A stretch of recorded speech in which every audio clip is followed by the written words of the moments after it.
Good morning and welcome to the final day of the GB3 Championship.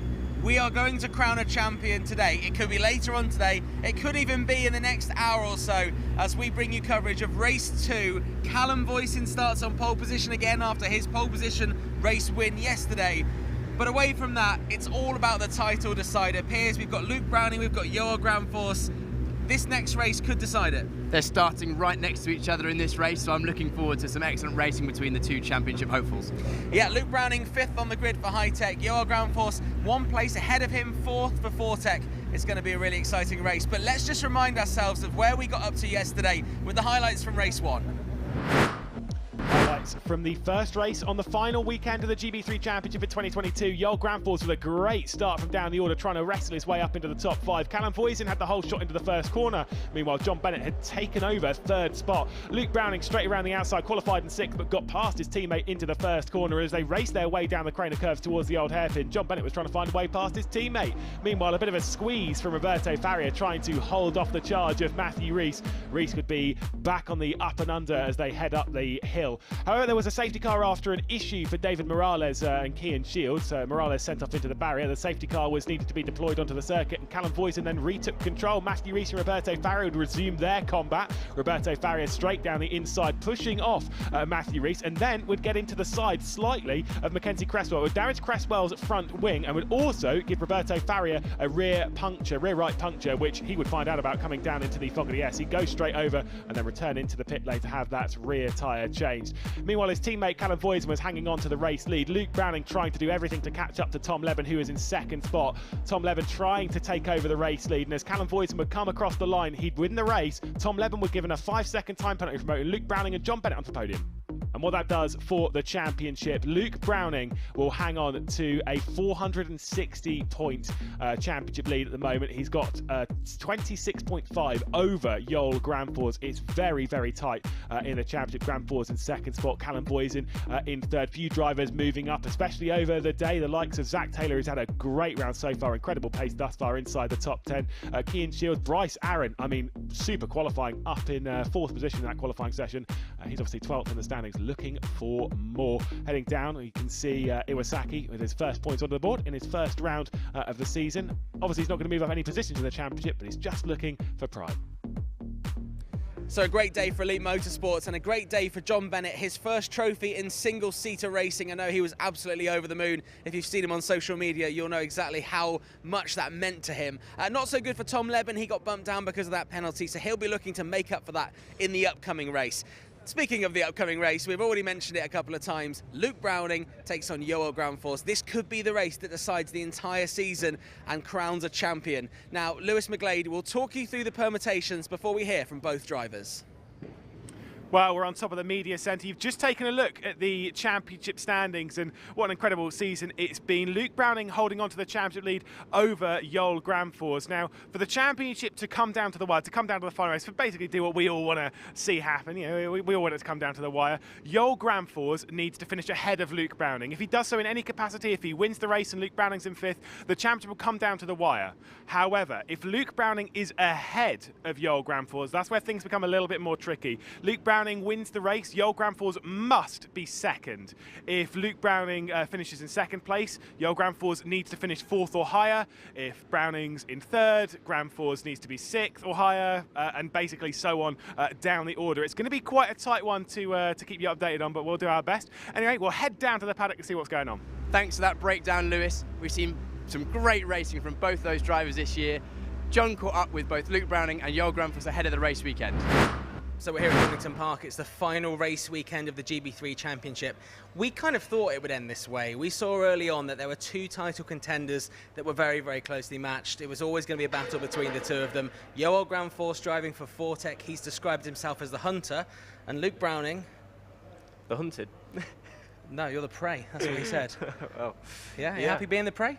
I'm happy coming into the last round leading. Yeah, so yeah, we're in a good position. We've had a good run of form recently, and yeah, I'm looking forward to carrying it on. How are you feeling about yourself now? I'm talking with a view to, like, are you calm? Are you noticing any nerves? You know, how are you managing it, if so? Because obviously it's quite a big deal. Yeah, I mean, I've been in this position before. I think that helps. And yeah, I was definitely nervous the first time back in my British F4 days. Yeah. But yeah, no, it's nice to be hunting for the championship in the last round, and you know we've got a 16.5 point lead coming into these 3 races, and yeah, we'll do what we can. And pace has looked very, very strong in testing, and yeah, I think it's gonna go into qualifying as well. So yeah, it's going to be all down to qualifying. I think qualify in the front row, have a good start, and yeah, I think it'll be done in race 1 and 2. Are you happy it's come down to this track in particular? I don't know where it ranks in your favourite tracks that we visit on the calendar. Well, Donington's somewhere. Yeah, it's probably my second closest to home.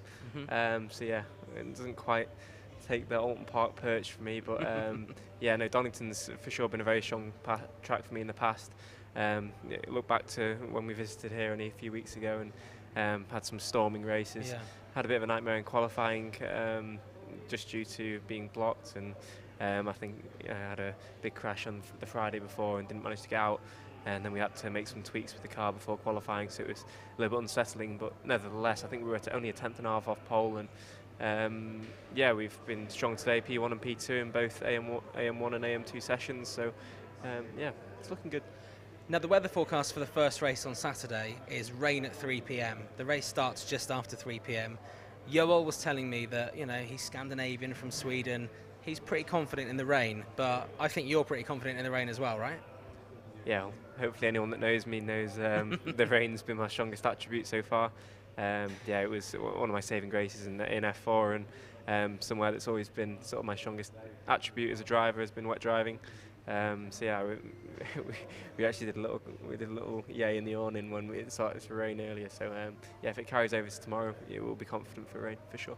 Okay, well, we'll wait and see. Now, say it comes down to that final race on Sunday, and you know you are the championship leader by 16.5 points going into the first race. If something happens in that first race and Joel takes the win and you don't finish, for example, you know he could go into those final couple of races as the leader. If it all does go down to that final race, I mean, for me, there seems like so much pressure. How do you deal with the pressure of it all coming down to, you know, a 20-minute chunk of your life? You know what? You can't micromanage it. It's it'll be what it'll be throughout the weekend. And you know, if an incident happens, it's out of my control. It's out of my control. But you know, I'll work on doing a good job of qualifying. I'm confident in myself and not to make any mistakes, and I'm confident in the team that we're going to be strong. So yeah, I keep how we are. I think, yeah, obviously the nerves are there. You know, you want nothing to go wrong. You want everything to be perfect. And you know, I think definitely tension's been up in the awning, making sure we're absolutely on it with the car and any little tweaks. And we're even more now than ever when we see maybe a little balance issue in one corner, we're overanalyzing it and making sure that it's it makes sense to have that and not dispose of other things around the lap. So. Yeah, I think we'll be all right. I'm happy with where we are, and yeah, it's just nice to be in the championship position and be in the position I am coming into the last round.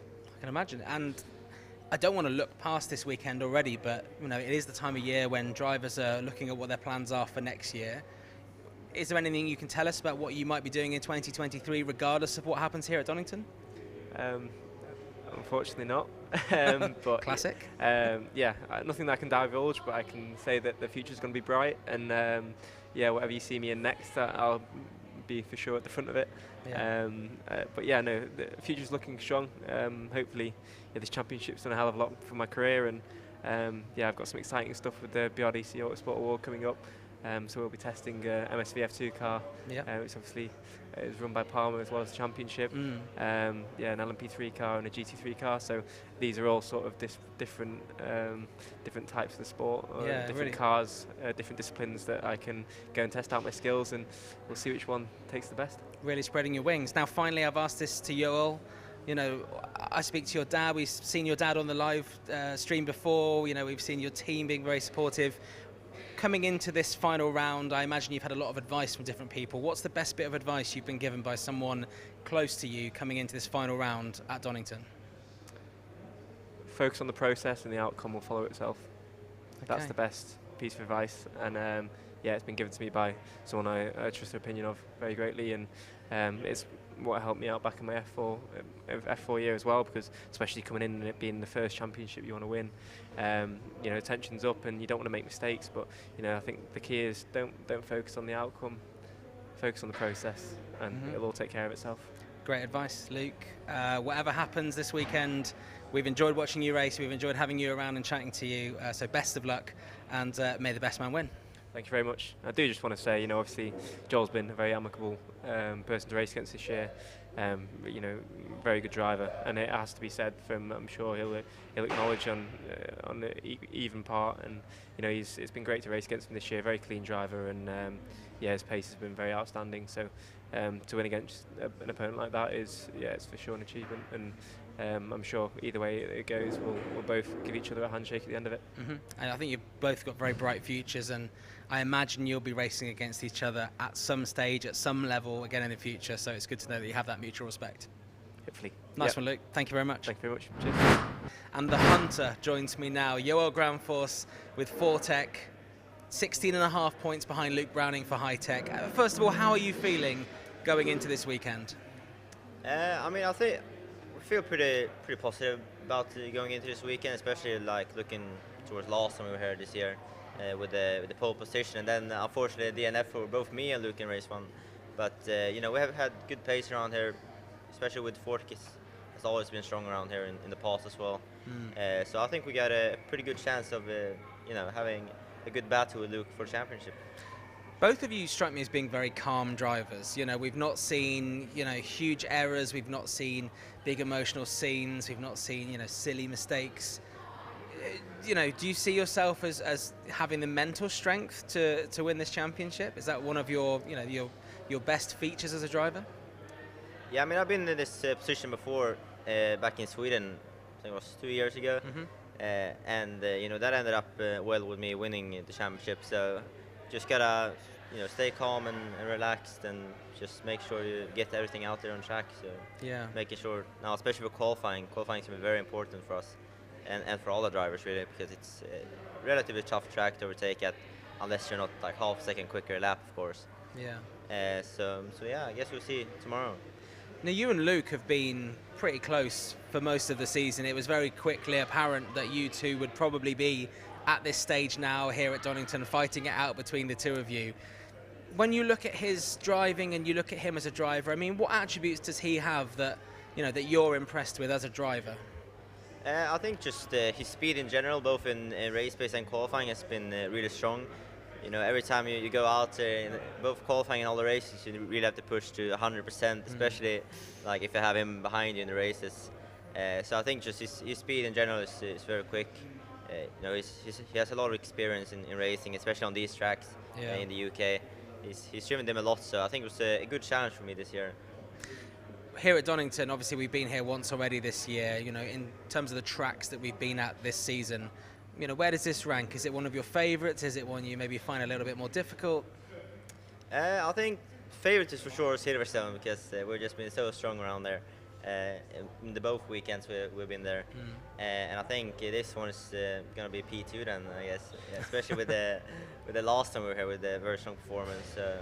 I think just if we can you know, keep the good pace that we had throughout the weekend. Unfortunately, we didn't get to show it now in the last one. Had a bit of an off in the chicane, but I'm sure we'll see it in qualifying. Yeah. Going into Sunday then, you know, obviously there's one race on Saturday, which could mean that you go into Sunday as the championship leader, depending on how it finishes. Would you prefer to be the hunter, as I introduced you as, or would you prefer to go into maybe the final race as, you know, having a lead? Because that means, you know, if Luke doesn't finish the race, that's it. Yeah. I mean, it's a very tough spot to be in, especially when you lead in championship. So I think maybe even for a last race, you might want to be the hunter, not by a lot of points, maybe like two or 3 points, just so you know that you have nothing to lose as coming into the last race in position 2. So then you can just go for it in the last one. And you know, we've been strong in the last race before, especially like Silverstone, where it's really possible to overtake. And last time around here, we're pretty good as well. So just looking forward to those 3 races, and especially the last one. It's going to be, if it goes down to that race, it's going to be a pretty spectacular race, and obviously a very entertaining race for everyone watching, both here at Donington and on the live stream. Now, we know that you've recently done some testing. You know, tell me how you got on. Just this weekend or the... Oh, sorry. F3? Well, yeah. I mean, looking to the future and maybe what you'll do regardless of what happens. Yeah, I mean, I did 3 test days with the car in the FIA Formula 3 car, which is basically the step after GB3, I'd say. If you want to go the Formula ladder, that is, of course. I think GB3 is also like, because I can compare them now pretty good, you know, because I drove the F3 car like 2 weeks ago, and now this one this week. And I mean, the GB3 car is so quick in like high speed corners. Right. I think the F3 car is of course quick on the straights. It has the DRS, it has 130 more horsepower. So it's I think that's where it gains all the time, because in the high speed, I honestly think that the GB3 car is quicker. Right. It's absolutely immense how much grip this car has, especially like in the beginning when I came back. It took me like 1 or 2 sessions to get used to it, because it felt like driving an F1 car or something. Just But that's so much grip. perhaps why you did so well, because I think you were maybe fastest out of the drivers that were the testing in the FIA F3 car. You know, and they had a bit more experience than you. So would you say that having been in the GB3 car and handling that pace set you up nicely? Yeah, I mean, I was quickest of all my teammates there, and I think, you know, I had especially one guy that was really quick, and he's doing Frecka this year, and he's doing well there. But you know, I think just the GB3 car is, because it's so quick in the corners, it wasn't like a massive surprise for me when I came there. Of course, the horsepower and the straight line speed was the biggest change, and you know, just going straight line in, I don't know, 50 kilometers an hour faster just doesn't feel that quick, you know. Right. So it's like through the corners, that's where you really want to feel the speed, and you know, when it's not that big of a difference, I think it's good with the GB3 car, and it's lightweight as that. Yeah, for sure. So that looks like that's the next step for you, regardless of maybe what happens this weekend. My final question to you, Joel. I know you've got a lot of people around you who offer you a lot of support and, you know, a lot of advice. What's the best bit of advice that you've been given by someone coming into this weekend where you could leave as the GB3 Championship, GB3 champion?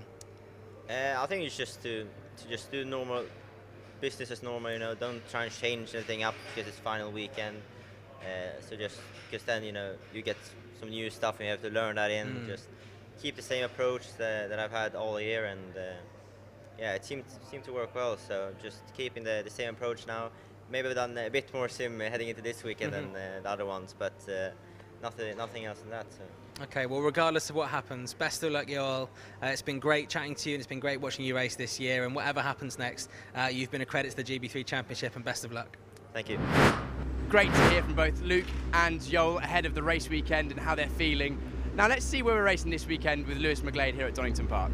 Well, where are we headed then this weekend? But of course, Donington Park, set in the Derbyshire-Leicestershire border up in the Midlands of England. A fantastic racetrack that the drivers do definitely love because of its high-speed commitment. The circuit, roughly 4 kilometres in length, requires bravery all the way around. Built back in 1931, it closed briefly before it reopened in 1977. And then in the early 80s, they added in the Grand Prix Loop, a fantastic track full of high-speed commitment and plenty of overtaking opportunities as well across the 2.5 mile circuit. When you account for corners like Redgate, of course the old hairpin up towards McLean's and Coppice, down towards the Melbourne hairpin, there are so many overtaking opportunities around here and so much bravery required around a lot of the blind entry corners. It really is a great track. Great to hear from our pole setter Callum Voice in there. Now let's ride on board our championship protagonist, Joel Grandfuss, around this Donington Park Grand Prix circuit. Redgate Corner, the main overtaking opportunity on the circuit, braking very late using all of the road on the left-hand side and running out to the curve on the exit. We now run down the completely flat out Hollywood and Craner curves, all about setting yourself up for the full commitment and high speed Old Hairpin. Just look at the speed through here. On the power before the apex of the Old Hairpin, over 110 miles an hour through that corner, now rising up through Schwantz and into McLean's, keeping well left to open up the entry, using all of the curb on the middle of the corner and on the exit. Now completely blind is Coppice. Pick your turning point now, trust it, and then full throttle right to the edge of the circuit to head us out on this long back straight past the exhibition centre. Another overtaking opportunity in the race with the slipstream. This is the Fogarty S is completely committed through here. Watch this. 1 apex, 2 completely flat out bumps on the second part as well. Very, very easy to make a mistake there. Now, very important, downhill braking into the Melbourne hairpin. Getting in nice and early, stopping the car. Very, very controlled there, which is the key to a good lap time. Now, 1 more corner to go. Goddard's, again, completely blind on braking and turning. Getting in nice and early, hooking the apex, and traction on the exit is vitally important for a good lap around this Donington Park Grand Prix circuit.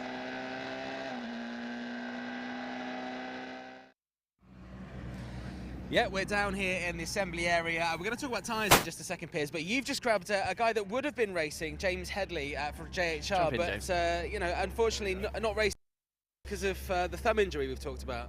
Yeah, I'm devastated, to be honest. We had good pace on Thursday, and yeah, all I did was went on the grass, and I found a ditch, and that was me done. It really hurt initially. I did try the next day, you know, carry on, but yeah, it turns out it's broken. I got to have surgery, so yeah. Look ahead to next season. A quick word on John Bennett. I know you're good friends. Great for him to get his first single-seater trophy yesterday. Yeah, exactly. You know, he's done a really good job. It's been a long time coming.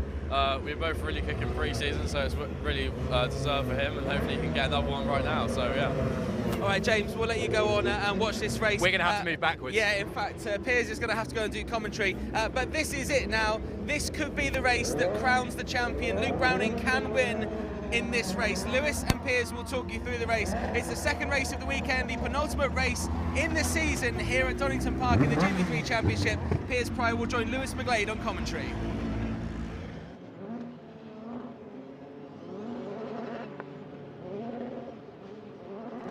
Wow, here we are then. Apologies for the ever so slight delay there. I was trying to find a GB4 driver. But as they head out onto the grid and get ready for a frantic race, it's been an incredible championship. We come here on Championship Sunday, and Callum Voisin starts from pole position for the second consecutive race. This time he's got a lot of pressure alongside. He had Tom Leben alongside yesterday, and he certainly does so once again. Is he going to be able to fend off the challenge? We'll talk about tyres. That's the big talk of the town at the moment, because I'm out of breath. We've got wet tyres on most of the drivers. It's slicks on Kean Shields, on a couple of other drivers down there. I think Matthew Rees is the highest placed car in the 53 that has slick tyres on. So I'm not sure as to whether that's the right call or not. We've kind of had discussions time and time again about what the right call is on the tyres, and for me, I kind of think that it's leaning towards the slicks.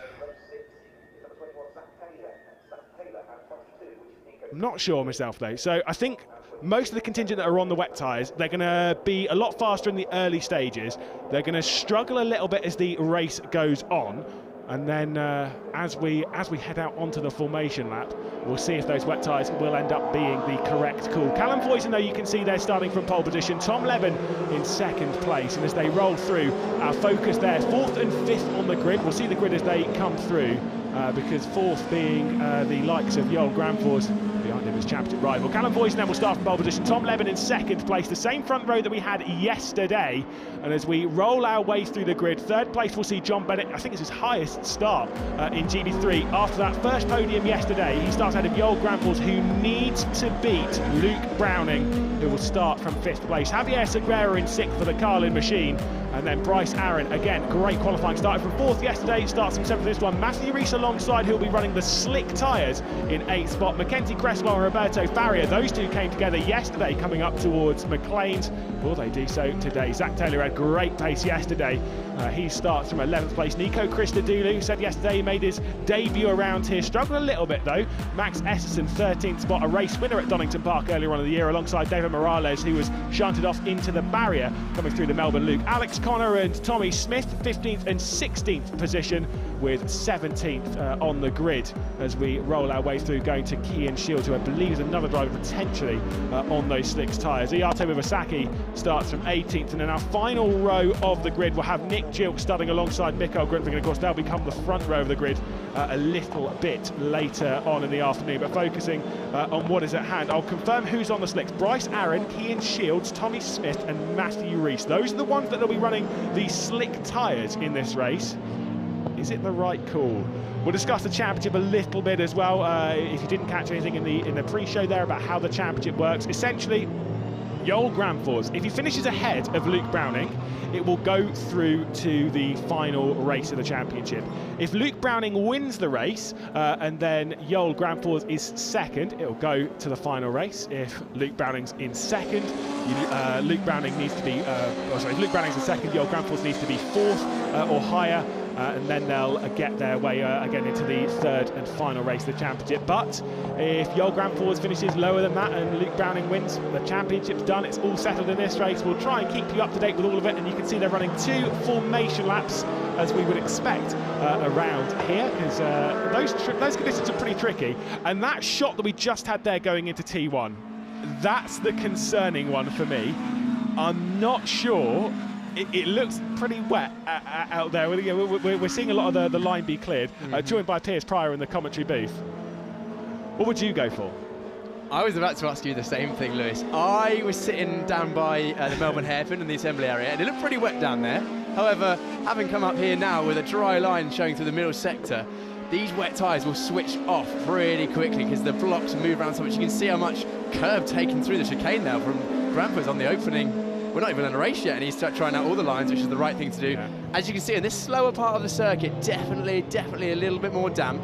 I think the drivers on the wet tyres will probably have the advantage for the first few laps, and then I think the slick drivers will be fighting their way through by the end of the race. I've seen actually a couple of drivers put brand new slicks on, which will be interesting to see how they switch those on in these cold, very cold, windy and slightly damp conditions. Well, I've just turned around. We've got Nick Taylor behind us, of course, GB4 Championship leader, who is adamant that this is slicks, wets, slicks. He's definitely adamant that this is a slick race. I mean, the thing is, they're going to take a while to come in. When we were stood by Redgate, I was adamant that this was going to be a slick race. I had a little chat with Ollie Dutton. Now that I'm seeing them, I'm more like, maybe it is wet. I mean, this is it's so difficult for the drivers to properly pick. Yeah, it's right on the borderline either way. You can see Javier Segura in the background there, just sliding around loads in the background, just trying to keep on the track. And here we go, Kian Shields on the slick tyres. He's definitely got a bit of grip there, but the thing is, especially the drivers who are fighting for championship positions, the margins are so fine on a circuit like this in slick conditions, because on slick tyres, if you're on slick tyres and you hit a damp patch, as Nicholas Taylor will know in the background, you've got almost instantly no grip, and that could be race over. Well, this is the big moment then. The penultimate race of the 2022 GB3 Championship, partnered by the BRDC, is about to get underway, with Callum Foyson on pole position, with Tom Leben alongside, and a championship potentially to decide as well. We've got 14 laps onto the board, and we're underway at Donington Park. It's a bad start, though, from Callum Foyson, potentially. Look at Joel Granfors. He needs to do it. He's going for it. He's going to try and take the race lead. This could be it for the championship if Luke Brown is a little bit further back. He's not made any progress. Joel Granfors to the outside, trying to make over the race lead. Tom Leben goes down a little bit wide, and Joel Granfors takes it. What a super start from the Super Swede. He's up into the race lead. Leben gets up in the second spot. Callum Foyson drops back a few positions, and Luke Browning was very patient on the start. He's in sixth spot at the moment. Meanwhile, Javier Segura is trying to attack John Bennett. Granfors an excellent start there, going to the lead of the race around the outside, not holding back whatsoever. Browning actually dropping back a position, so this is making the championship ever more interesting. Yes, I'm all for this. We all want this championship to come down to the wire. We all want it to come down to the final race. Remember that slightly slick race that we had before back in Silverstone, where it was so dicey? I think we're kind of seeing very much a similar thing here, where grip is all over. It's front wing. I just saw a front wing go absolutely flying. I think it might be Mackenzie Cresswell on the run between McLean's and Coppers. It'll be the second time he's lost a front wing this weekend. Bryce Aaron already into the top six, and he's the highest slick shod car behind Javier Segura, I believe. So let's keep an eye on him. You can see him just coming through in the background. Bad exit rather from the Fog ES, and that'll be Callum Foyson looking to the inside of Tom Leben. He might well try and do something on our race leader of Joel Granfors here, but to the outside outside Tom Levin goes in his Elite Motorsports number 34. Our race leader still maintains his position though, just squeezing off there on the exit just a touch as we head through the Melbourne Loop. A couple of attempted overtakes in the background. There's Tom Levin once again looking to the outside. Callum Foysen once again looking to the inside in the Carlin car. They were battling over the race lead yesterday. Joel Granfors is going to make that car as wide as he possibly can, and rightfully so. How much risk does Luke Browning take in this scenario? Surely none. He's going to be sitting there probably just biding his time, waiting for the wet tyres to go away so that hopefully he has a bit more grip than the other wet shod cars, because if you're in a pack when you're on slicks and others on wets, all you can do basically is try and beat the cars on the same tyre as yourself. You let the tyre strategies play out as they are. Oh, Tommy Smith! Oh, losing his front wing as well. Contact there. It's not goat worthy, mate. I've said it before and I'll say it again. That is not on. I mean, just a little bit out there onto the slippery bit and just dropping it. Yes, just showing how easy it is to drop it there. Front wing completely detached from Tommy Smith's car. That'll be retrieved by the marshals hopefully soon. Iwasaki was the other driver that collected in that incident, so let's hope he doesn't have any There's damage. another front wing here, which we've just seen. I think that might be John Bennett, though, straight down the inside of Callum Boyd. I've seen these two race a couple of times around here on the sim. John Bennett, though, is going for it, as you can see how wide they're running on the exit of Coppice down towards the Foggy ES. John Bennett on the outside line. I'm not so sure about that. He's on the left. Levin's looking to try and make a move for the race lead. John Bennett's going to send it in. He had a spin here the last time we were at Donington. This time, though, brilliant move, making that one stick around the outside. But this is Callum Foysen coming straight back through potentially. He looked to the inside, but it was defended nicely from John Bennett. Callum Foysen to the outside, not making his way through, but that's Luke Browning down the inside of Javier Segura. So moving up a spot inside the top. Oh, there's contact with John Bennett. He's had the rear wheel plucked straight off. Callum Foysen as well with some issues, getting squeezed off there. I mean, how would you make of that one? That was so tight. I think Bennett just didn't quite see that Foysen still had an overlap and probably should have given him a bit more space there. And I was about to say before they made contact, that's great racing. They were giving each other space through the chicane. Unfortunately, just a bit of a misjudgment there between the two drivers on the exit of the Melbourne hairpin. But 2 more positions for Luke Browning. Yeah, indeed. Again, if things stay as they are, the championship goes on to the next race. Luke Browning will not be champion yet because Joel Granfors is ahead. If he remains ahead, then the championship will remain open. If Luke Browning gets ahead, then we'll start speaking about if the championship's going to get decided. If it is at the moment, though, certainly not so. It will come down to that final race, but we've had our fair share of drama. Luke Browning's trying to close in on the race lead. There's Tommy Smith into the pit lane after the front wing being ripped off. He might feel like a bit of a plum after that one, but those are things that happen in racing. There's only a few drivers that gambled on the slick tyres, one of which is Tommy Smith, and we saw him make that mistake at turn 1. However, I am just about to... Oh, did you hear that in our ear? I did. Zach Taylor is apparently stuck on pit lane entry. Meanwhile, the two Carlins are going to switch over in the background. In the very first race of the GB3 Championship, Callum Foysen and Javier Segura came to blows in the very first race of the championship. This time, less so. Callum Foysen hanging on to 4th position ahead of his teammate. Let's hope that this car stopped at pit entry. Potentially Zach Taylor can get retrieved, because if he's on the race circuit, it might be a safety car, but they might wait and give it a yellow flag. Just like around the outside for the race lead. Tom Levin, what a great move around the outside of Melbourne hairpin. Not normally a place you can go right around the outside because it is so tight, but Granfors will be fighting back. The two championship rivals are now nose to tail. I was going to guarantee that move wasn't going to work, but Tom Levin made it stick, going all the way around the outside of Joel Granfors, who now has, like I said, his championship rival. It's John Bennett, rather, on the pit lane entry with the wheel issue that we've said before. There's Luke Browning, though, straight down the inside of Joel Granfors. This is going to be a tight little fight. There was near contact between our two championship rivals. Browning in a little bit too deep. Joel Granfors giving absolutely nothing because he's got to fight for everything to hang on. Now, whilst I will say the Fortec Camp and Luke Browning do get along very, very well, if there's contact from this race, I think that one might be slightly less so. Yeah, this is the championship fight we wanted to see, we were hoping for. We wanted to see them fighting on circuit. You can already see Luke Browning now driving off the conventional racing line to try and get some cool water on those tyres, because these will be switching off very quickly. And as we say that, Foysen's got an excellent exit out of McLean's and is going to look to challenge for a podium position here against the championship leader Luke Browning. Well, yeah, Callum Foysen's got his own little fight going on. He wants to beat Tom Levin to 3rd in the championship. Presently, Callum Foysen hangs on to 3rd in the championship after that race victory yesterday. But Tom Levin's looking for another one to add to his profile, because he's got 4 race wins. There's Levin. Looking to add another one. I mean, to be fair, right now it looks like he's checking out, so fair enough. Battle for second, though. Joel Granfors defending from Browning, going around the outside of the number 5 high-tech machine. We've seen a little bit of contact here. But when you get a slow exit like that, surely this is the opportunity for Callum Foysen to potentially do something coming down to the final. Foysen is now looking to the inside. You can see him throwing it up the inside. Is there going to be a nice, clean move there from Foysen? Can he keep it tidy on the exit. Browning with a narrow exit trying to get the traction, and he's going to be alongside going into turn 1. Browning will not want Voisin to be involved with this because he wants to just get ahead of his championship rival, Joel Grampus. Well, Grampus is going to be trying to defend and try and keep that car between him and Luke Browning. I asked you yesterday about like whether you want to get involved in championship fights, you know, if you're your own driver. I mean, Callum Voisin, I know for a fact, won't care one bit. He's just there doing his own thing. He wants to do his own race. He doesn't want to get involved in anyone else. Well, I mean, he does want to get involved in everyone else's rubbish, but he wants to get involved in it and then move straight past it and then move on and focus on his own race. He doesn't care about the championship fight. It's not really his own, like his position. No, it looks like he's got the pace on these other drivers at the moment. I actually saw the Carlin mechanics of Voisin letting the tyre pressures down right before they went out to try and get a little bit more air out of the tyres, potentially reduce that surface temperature as much as they can so that those tyres stay on as long as possible. Before this started kicking off, I was looking at Matthew Rees because he was the highest slick-shod car. He was up in about 8th place and setting really fast times, but he made a mistake on that last lap, has dropped down.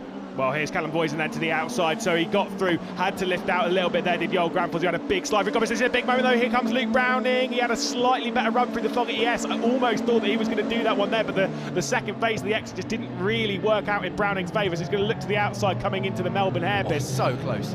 I mean, if you're Luke Browning right now, what kind of move are you going for? Surely nothing any risky. If it's there, you kind of go for it, but if not, lift out. But he's switched it straight back to come down the inside, and Luke Browning sends it down. He's going to grab 3rd position and get ahead of his championship rival. Now we need to start talking points. Right now, things are okay, but we are closing on that point where the questions will be asked. That was an excellent move from Browning. He faked one way, dived to the inside. It was so close between the front wing of Browning's car and the rear wheel of Joel Grampus and that white and red Vortec machine. And you can see that I think Browning's just saved his tyres a bit better at this stage of the race because even the exit of turn 1, Grampus lost a lot of time. Rees on the slick tyres, very, very similar to Tommy Smith, showing that the track is still very, very tricky.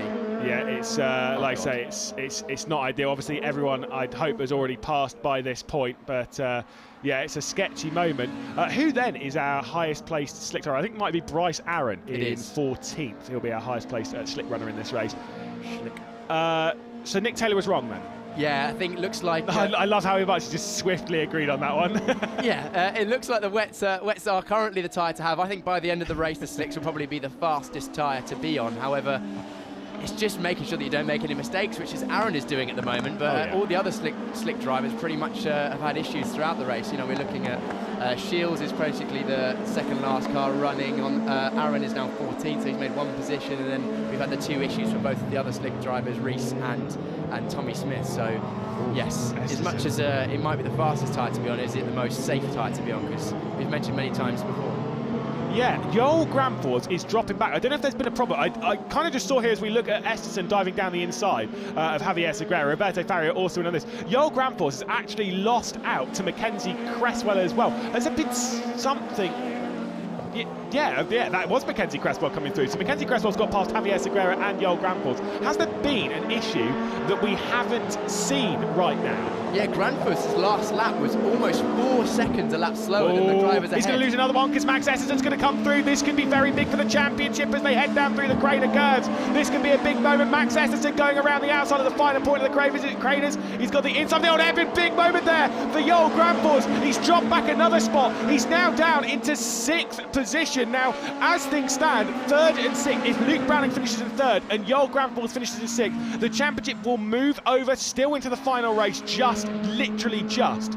But there is a massive question mark with that. If he loses one more spot or Luke Browning gets past Callum Voisin, that's it. Championship is over. So this move that we're looking at now, this battle for what position is at 2nd place, could be the deciding championship battle. Browning throwing it through the chicane. He is throwing caution to the wind. We heard on the podium interview with Browning yesterday that he's going to go out full attack because he feels that's the best way he's going to drive and the best chance of giving himself the championship.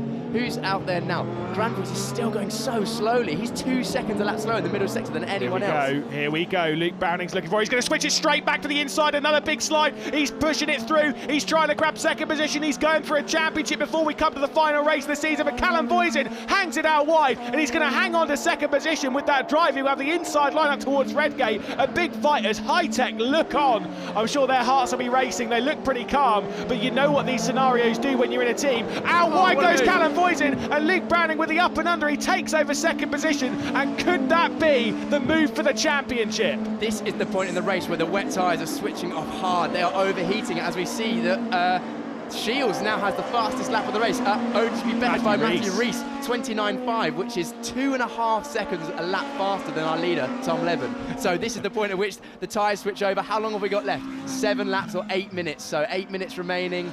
20. Who's the highest running slick car? Aaron is 13 seconds behind the lead. This could be on, you know. Oh, yeah. 3 seconds a lap. 6 or 7 laps. It's going to be very close. Again, I've just turned around to see Nick Taylor, and I saw the eyes that he was putting. He's like, yeah, I know what I'm talking about. I know that was right. That's fine. Well, we'll have to wait and see what they do in GB4 also. That'll be coming up not too long after this. Again, the penultimate race of that championship, but focus on the penultimate race of this one. We're halfway through our first race here on Sunday, and what an exciting race it's been. Javier Segura and David Morales. Morales up into 9th position then. Never mind about that. He goes straight on through the fog, yes, and loses out 2, so he drops back outside the top 10. And Nick Gilks is going to come through as well to grab 13th spot. He does do quite well in these conditions, and he did well yesterday to move up from 19th to 13th. He's looking for the same thing again, while Segura has to deal with Bryce Aaron. He's gone straight around the outside on those slick tyres. Yeah, the slick tyres are now switching on hard. You can see in the foreground we have Keane Shields going around the outside of Granfers as well. So this is Granfers losing another position. It looks like it's checkmate Luke Browning if everything stays as it is. The slick tyres are switching on. These drivers will be loving it now. They'll be thinking, right, here we go. How many positions can I get out the field? Does that mean that Shields is now the highest placed? Yeah, Shields is now the highest placed slick runner, even though he is fighting hard with Granfers going back on him. Yeah, he's going to get the up and under though on the exit of Redgate. And like I say, the superior grip down through Hollywood and the Craner curves should actually assist the number 6 who's just got through. I will say this championship, whilst we'll talk about it, wow, straight down the inside, Bryce Aaron's going for it as they head through, obviously out a little bit wide as the old Grand Force. Whilst we'll talk about the championship potentially being done if things finish as they are and whatnot, this race is not done yet, and there is plenty of drama still to come. These wet tyres, they are going to be horrible to drive and ride. I can't talk us through what these kind of conditions are, but they're overheating left, right and centre. These tyres, the wet tyres, they're built for being completely wet when there's water on the circuit to wick the water away. So they're a slightly softer compound. They've got a bit of a blocks that move about in the wet, which allow you to have grip. But then as soon as the track dries out, as it is now, the rubber starts rolling up like chewing gum and falling off, and you're effectively on the marbles on slick tyres the whole time, so you have almost no grip. The car wallows around, it feels lazy, it feels slow, so it's not a pleasant experience. And also the tyres will be absolutely broken. The second lap in a row that Keane Shields has locked his left front going into the Melbourne Loop. So those slick tyres, while they are fast, they're still not easy to drive, as we see these two high-tech slick cars fighting through the field now. Oh, Zach Taylor's out way wide. That was suboptimal to say the least. And so that will be the movement up the order ever so slightly from both Keane Shields and Bryce Aaron.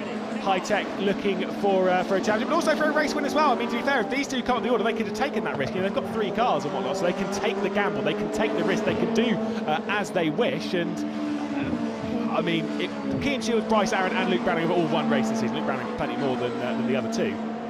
But they're not unfamiliar with winning a race. It's normally the 3rd one, but still, I mean, the pace they've got right now, the pace Bryce Aaron's had this weekend, wouldn't rule it out. No, these two high-tech cars are kind of working together and flying in formation. We can see Matthew Rees coming through the field now. After that mistake, he'll be kicking himself for that, because he could potentially see that this is a potential missed opportunity with those slick tyres coming on very strong. Rees and Aaron were the first 2 cars on the dummy grid to swap to slick tyres. They were both very confident. They thought, no, what? I'm going to go for it. Whoa, on the wet part of the circuit, that's not going to be fun on those slick tyres. Oh, yeah, no, I'm not a fan of that. Getting squeezed over by David Morales, of course, who's just going to be racing hard, but like I said, getting pushed onto the wet stuff. But the grip on the exit of Coppice there, even with a tight line, even with an unfavoured line, was still way faster through Coppice. It shows how much faster the slicks are right now. Morales is not slow, and Matthew Rees just on those better tyres, absolutely flying at the moment. 5 laps left to go. It'll be 4 at the line, and so there's still a fair amount of time for them to close in. How much are they closing in by? It's about 3 seconds a lap, you say? Yeah, well, the wet tyre drivers are doing, looks like Browning a 30.7, Creswell a 30.8, and then the highest slick shot car is Shields, who's done a 28.7. So he has gained probably like 3.5, 4 seconds a lap. And how many has he got? He's got 11 seconds to the lead, 3 seconds a lap. How many more laps? 3 more laps.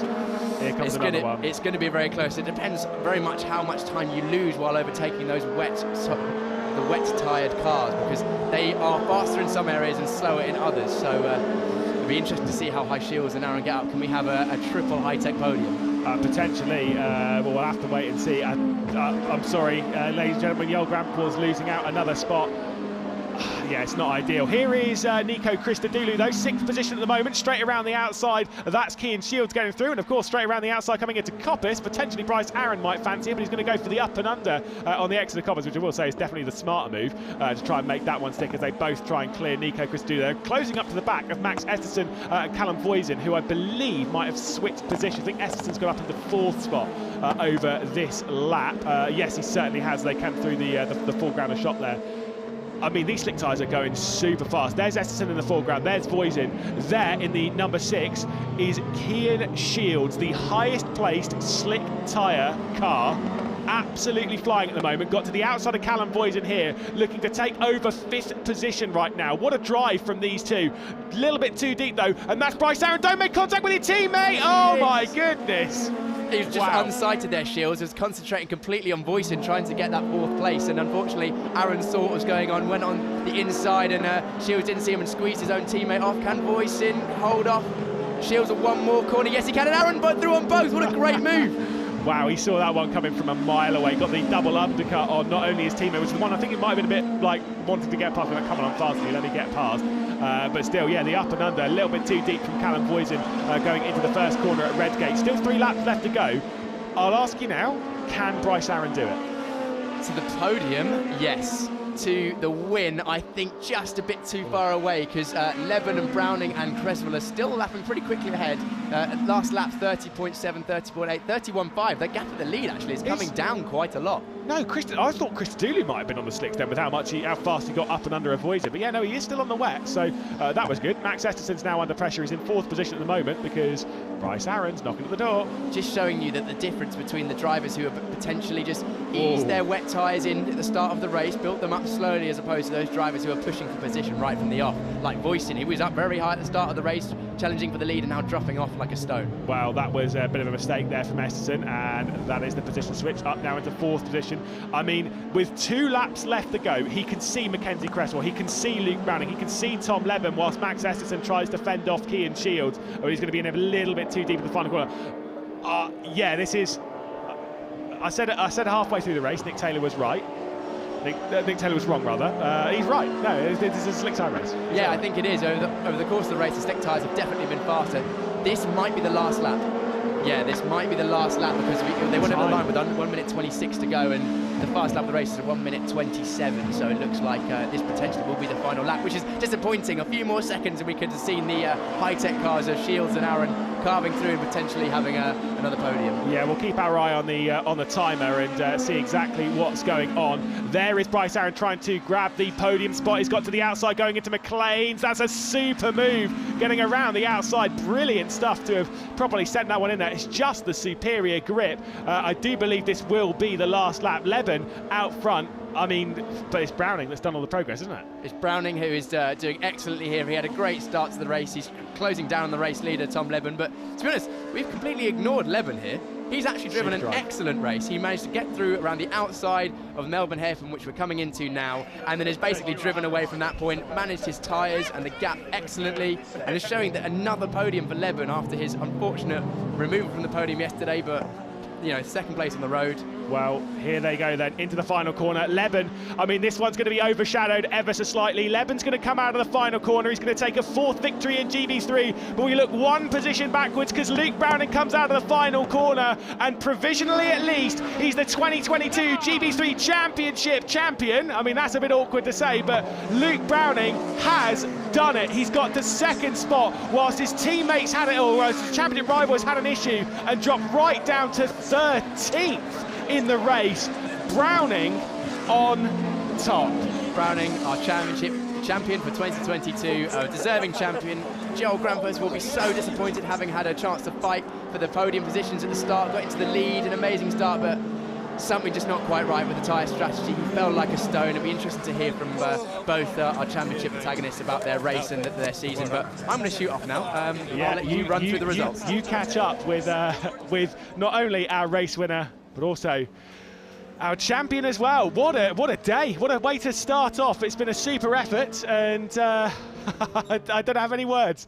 Brilliant stuff for Luke Browning. He's fought very hard through the season to have grabbed that one, but for Tom Leben, like I said, all the drivers that are in the race, they're still battling for their own drive. You know, they're trying to focus on 2023 more so than anything else. And Tom Leben, who's in that fight with Callum Voisin, who I do believe had a penalty cross the line. Max Esterson certainly did, because he dropped down to 8th, I believe, potentially a track limits penalty or something of the sort, dropping back down the order. But Callum Voisin down in 9th. It does mean the battle for 3rd in the championship might actually be quite tight, so we'll keep our eye on that one. Whilst we all talk of the champion and whatnot, we're still focused on all of the other positions in the championship to really add to their favour, and again focus on where they're going to be next year. Matthew Rees sets an absolutely blistering fastest lap, but that's 3-4 seconds faster than what Tom Leben's fastest lap, but it didn't matter in the end, because Tom Leben took the victory for Elite Motorsports after starting on the front row of the grid. Browning and Aaron round out the podium for 2 high-tech Grand Prix cars, but of course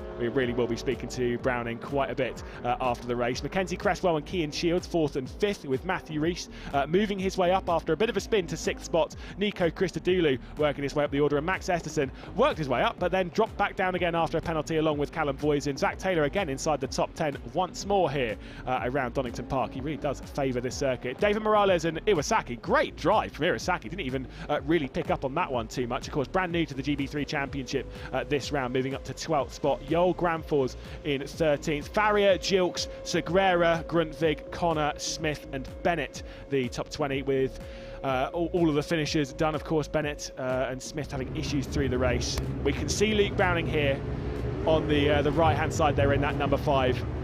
I think he might take a few moments to let this one breathe. I'm sure he knows what's happening. They will know all the points and whatnot behind the scenes. There's no radios in the car though, so it will just be from the pit lane, but he knows. I think you can even say from that he definitely knows.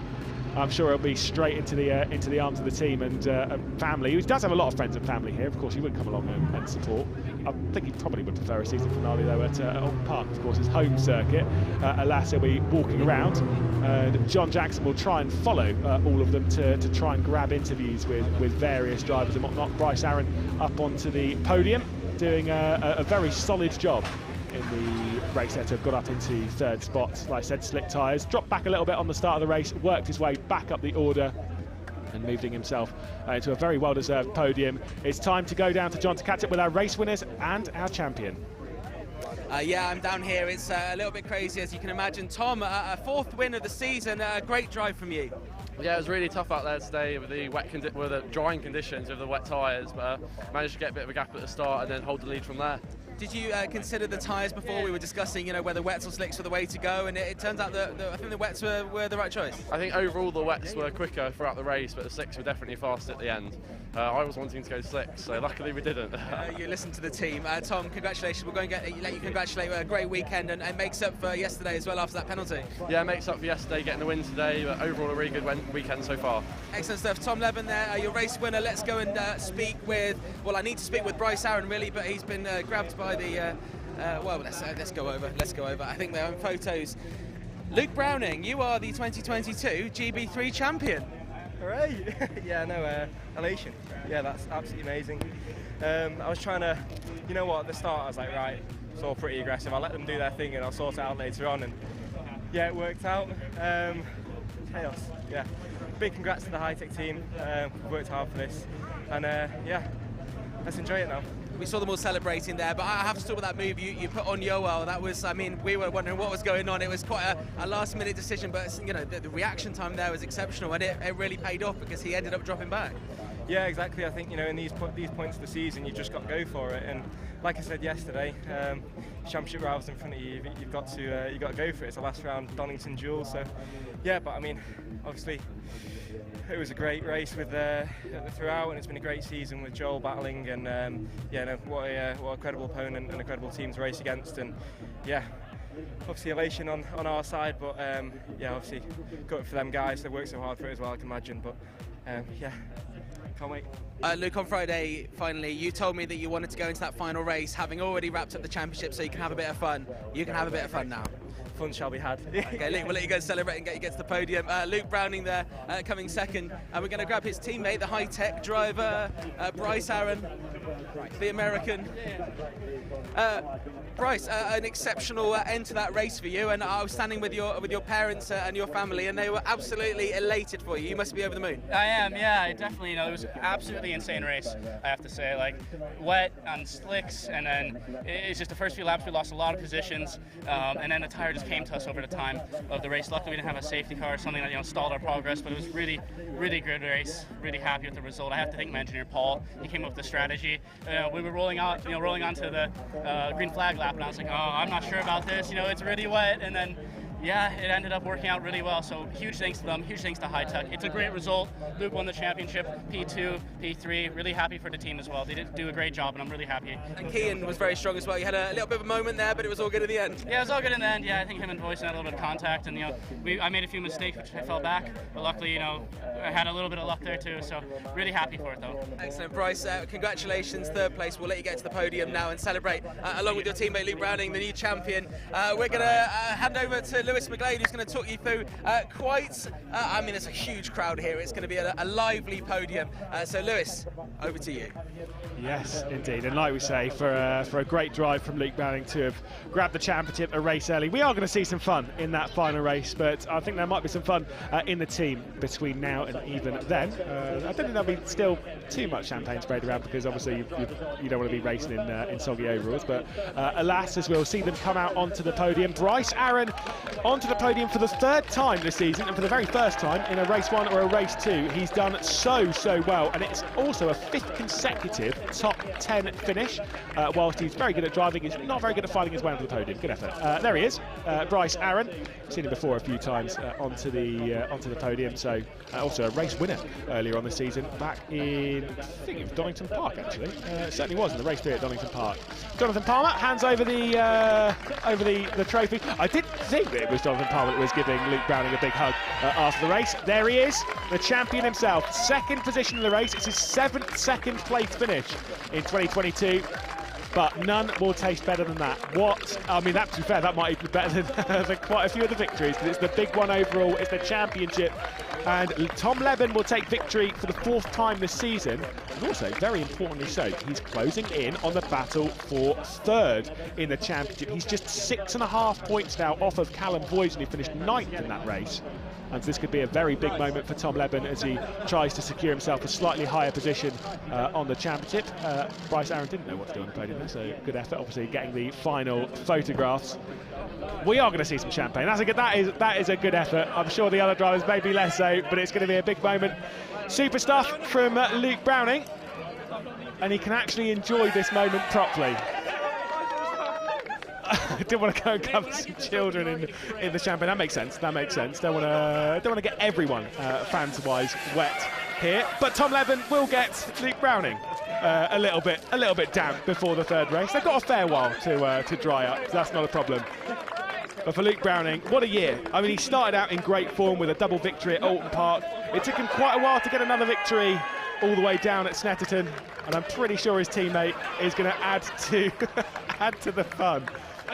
Oh dear. Like I said, we don't see too much of the champagne spraying in the podium, but it's the big trophy being handed over. And that is a big trophy, I'll say that. That is one that will be cherished. He's won quite a few championships in his time, has Luke Browning, whether it's out in Ginettas or in Formula 4 and whatnot. But this one will probably be the biggest moment in his career as he books himself an FIA test in the Formula 3 for next year. And, well, potentially, maybe we'll see him over there also in the years to come. What a super talent he is. And like I say, after so many championships in national series, to see him stuff in international stuff. Jonathan Palmer straight off to Brands Hatch. He's a busy man, is Jonathan Palmer. What are you doing? We'll be part of what you're doing forward. Yeah. Just got to listen in a little bit as to what's going on. I mean, what a performance from Luke Browning, and Jonathan Palmer is going to be very busy throughout the day, so he's literally going to get in a helicopter and disappear almost immediately, but he's seen the big moment. Obviously running the championship, an MSV sanctioned event, being the 2022 GB3 Championship, of course in partnership with the BRDC, but the work that's been put in through all of the season has been absolutely incredible, and I think we might well even be able to catch up with Jonathan Palmer, with Luke Browning, with John Jackson. Yeah, I'm down here with Jonathan Palmer, the man behind the GB3 Championship, along with our new champion, Luke Browning, and Luke's family. Sorry, I know Matt Browning is his dad. Luke, what's your mum's name? Marie. Celebrating here alongside JP. We had a brief chance to chat there. Now you've sprayed the champagne. I mean, this is something you've been dreaming of for a long time, you know, the pinnacle in UK single-seater motorsport and what it can unlock for the future. We've done the double, yeah, British F4 and British F3 champ. I mean, what an achievement. I think, you know, big congratulations to the team as well. But yeah, I mean, complete elation. It's been a dream for a long time, and I'm working so hard throughout the year for it. So thankfully it's paid off, and you know, couldn't be more happy with the result. You've told me that you just go race by race, you know, throughout this season. Now you've won the championship. You know, you can tell me the truth. You know, have you been thinking about the title picture as we've gone along a bit more than maybe you've let on? You know, I do, but I think the team are drilling it into me to just focus race by race, do what you normally do, drive naturally, and it'll come. And yeah, luckily it's paid off. I tried to keep that mindset throughout, and yeah, hopefully give you guys a little bit of an insight of what I was thinking going into the last couple of rounds. It was definitely high pressure, but yeah, it's paid off. And obviously with that big novelty check that we just saw you getting there, you've got the FIA F3 test. I mean, that's the next step for you in your mind? That'd be amazing. I'm looking forward to them couple of days. So yeah, that'll be a step up in machinery and something to get to grips for. So yeah, that's also been a dream for a long time to be able to hop into something like that. So yeah, can't wait. Looking forward to it. And finally, we've got that reverse grid race, and obviously, you know, you've wrapped it up. We discussed that just before. How are you going to approach that race now? Because your emotions must be all over the place. So you know, is it going to be hard for you to stay focused, or is it just going to be probably the most fun race of your career? I imagine. It'll be the most fun race of my career. Yeah, I'll be sending it for sure. It'll be great fun. Yeah, pressure's off. Going to have a bit of fun, see how far we get up. Well, Luke, I just want to say again, congratulations on being the 2022 champion, and thanks for always talking to us, and you know, thanks to everyone watching at home who can't make it down to the racetrack. I know they're very pleased that, you know, you give us so much of your time, and also a lot of your fans here as well. I saw that you'd signed a glove box of a Nissan Almera, so I mean, you know, you're big time now. Well, if that's what we call big time, then but, you know, yeah, it was. The support down here has been absolutely amazing, so I can't thank everyone for coming down. It honestly feels like my home race at Alton. So yeah, thank you so much for the support, everyone at home and everyone that's come down. I really appreciate it, and yeah, hopefully see you soon next year. Luke Browning, your 2022 GB3 champion. Congratulations. We're going to have a word with Jonathan Palmer here. I mean, we've watched Luke all year, haven't we, putting in exceptional performances, but it was so good that it came down to the battle between him and Yoel. You know, could have gone down to that final race had Yoel managed to keep Luke behind him. Absolutely. I mean, first of all, fantastic congratulations to Luke. You know, he's not just proven his claim to the championship, and it's a very, very competitive championship, is GB3, but he's really won it. He's won it with some great drives. You know, and also he's had his disappointments going back to Silverstone when through technical issues they started from the back of the grid. That was a real low point, but he knuckled down, pulled it all back, didn't despair, not for too long anyway. And not only is an exceptional racing driver, he's an exceptional person. You know, he's always been a delight to talk to. You know, he's got a healthy level of confidence, a healthy level of humility. And he's a real credit. I've just been speaking to his parents, a real credit to his parents, and I think he's going to go a long way. Well, I was going to say that was going to be my next question, Jonathan. You know, you've been in this game a long time. You've been a successful driver in your own right. You know, has Luke got what it takes to go to where he wants to in his career? Oh, I'm sure. You know, from what I've seen here and throughout the championship, Luke for sure can make Formula One. He's got the talent to make Formula One. You know, he's been even more emphatic in this. Well, actually, he's similar probably to George Russell. But you know, there's a long way to go. He knows that. We all know that, and there are a lot of hurdles. But I think, I say, with his talent and with his application and temperament, I think he's got a very, very good chance of making Formula One within the next 5 or 8 years. Yeah, and I think Yoel as well, who's, you know, a few years younger. Absolutely, yeah. Look, today, of course, the focus is on Luke and his championship. but part of what makes his championship so strong is that he's won amidst a very tough field. As you say, Joel Granfors has been, he's younger, he's immensely talented. I mean, Voisin has been, won earlier today, or yesterday rather. He's really quick and young, and they, these drivers are at slightly different stages of experience and careers, but the field is very, very strong. And actually, what I must also say, I think it's great too in GB3 that we've got a range of teams. Of course, High Tech, winning here. But today we had Tom Levin with Elite.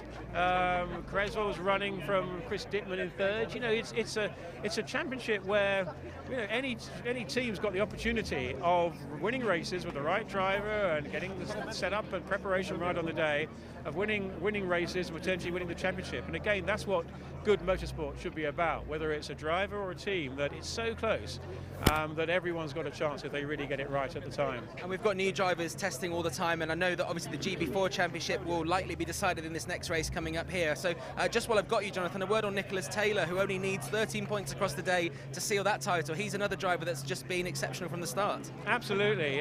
Again, Nicholas Taylor, very young, of course. First season in cars here with Fortec. Fortec had done a great job. Nicholas is proven to be very quick. He will be a very, very worthy champion. And I think the only thing that stands between him and this GB4 Championship victory is if he makes a mistake, or possibly the car could break down. But he has made a few, which is understandable. He's young, and young drivers make mistakes in their early stages. But Nicholas has been, he again is going to have a strong future ahead. We look forward to following that. Excellent stuff, Jonathan. We'll leave it there because we need to move on with the GB4 race coming up there. Jonathan Palmer, the aficionado, the chief of MSV. And, well, I believe that the GB4 race is coming up very, very shortly. So let's recap on what happened yesterday in the first GB4 race of the weekend here at Donington. Anyway, sorry. Thank you very much for the offer. GB4 round 22 getting underway at Donington Park. It was Tom Mills starting from what became pole position after Jack Sherwood's issues on the formation lap, but his teammate Jared Oberski with a super start to go and attack for the podium positions on the race down towards the first corner. It was a tight fight as they head into that first corner. Oberski being squeezed off a little bit, but same in the background. Megan Dilks getting crowded off the road by Will McIntyre and of course Ollie Clark as well. Meanwhile, Will McIntyre was straight down the inside and actually into the rear of Ollie Clark, and that was kind of what pushed Max Maserati out of the way ever so slightly. And meanwhile, speaking of Oliver Clark, he had a bit of an issue into the first corner, out and onto the grass, off onto two wheels, spinning around right in front of Will McIntyre and Max Maserati. Back up to the fight for the race window. Nick Taylor had been setting fastest lap after fastest lap to close into Tom Mills, who was feeling the pressure. Oberski had also closed. It was a three-way fight for the race win. However, despite that lockup, Tom Mills was still able to hang on for his second victory in the GB4 Championship ahead of Taylor and Oberski. A super race indeed, and of course the championship standings, things growing a little bit at the front after an issue in the race for Max Maserati, finishing down in 7th position. Nicholas Taylor, 502 points. He's plenty clear now of Max Maserati, who has all of the work to do. Oberski up into 3rd position, or rather hanging on to 3rd position and pulling out from his teammate Tom Mills, who moves ahead of Jack Sherwood after the issues on the formation lap. Megan Dilks, Jess Edgar, Alex Walker, Logan Hanna and Chloe Grant inside the top 10. But for those that actually came into the round, it was Akil Alibi with a very kind of unimposed race, just kind of went around by himself, finished in 4th spot and is now obviously 18th in the standings, but he's more focusing on the battle between himself, Will McIntyre and Oliver Clark, to be the top of the rookies here in the final weekend of GB4. We're at the Hill Speed tent now, catching up with championship hopeful Max Maserati. Not the day you were hoping for today. No, we've had a pretty down day from start to finish. I mean, we're in a team, we've given it everything all year, and we'll keep giving it everything into the last 2 races. We start dead last for race 2 tomorrow, so pretty straightforward. Just have fun and make as many overtakes as we can and do what we can do. And then race 3, I start 4th, so I'm going for P1 out of the first corner, and then and we'll see how that goes. But yeah, that qualifying, we got unlucky with the red flag. We literally went purple sector 1 and the red flag came out. And then in the race, it was just a great start up to 5th straight away. Ollie came back on me. He didn't realised it was me. So Ollie came back at me, and then I thought, okay, I'll sit with Ollie and we'll make our way through together. And so I was sitting behind him. I felt like we had good pace, and then Ollie unfortunately made the mistake, which drove him off, span back across the circuit, and then the place I had to go with the grass, and I hit a bump, went flying up in the air, came back down, and when we rejoined, the radiators were full of grass, so the engine was overheating, and just lost all pace after that moment. I think it took a pretty big whack on come down.